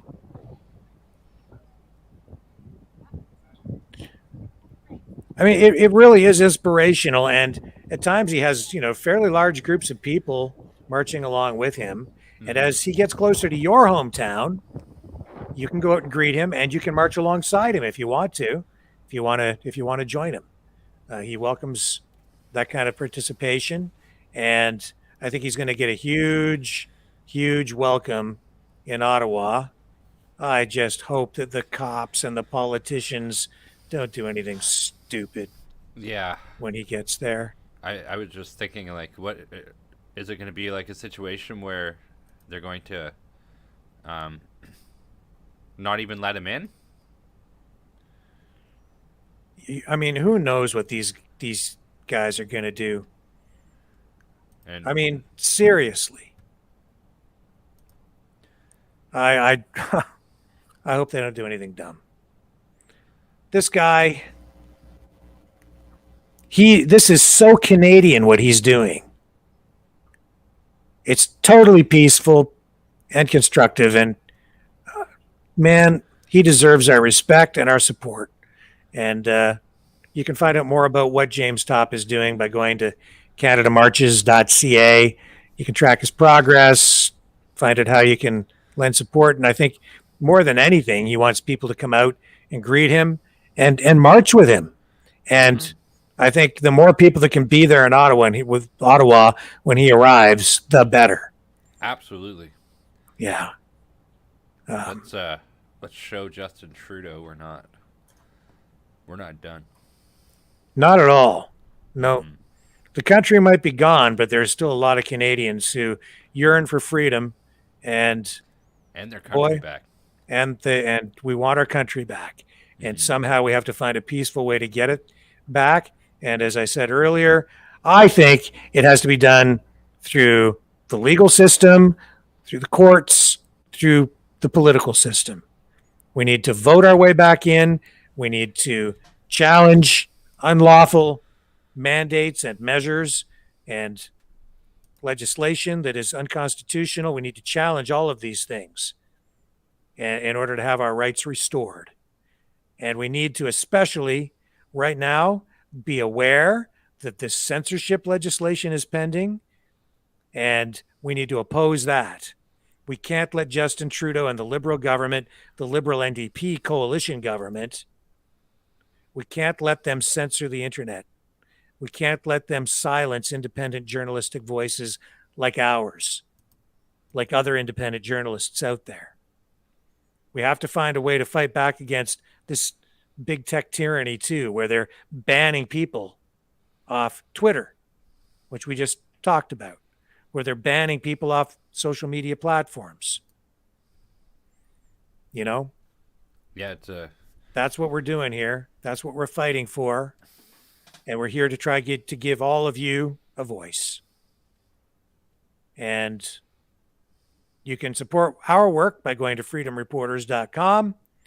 Click the link in the YouTube, Rumble, and Facebook descriptions, the hot link to take you straight to the donation page. Sure appreciate the support. Thank you to everyone who has supported us so far. Thank you to everyone who called in tonight, too. Yep. It really gives a new dimension to the broadcasts, and it allows all of you to engage and have your voices heard right here on the Maverick News Channel. Absolutely. It brings something to the table, I believe. So we absolutely love hearing from you.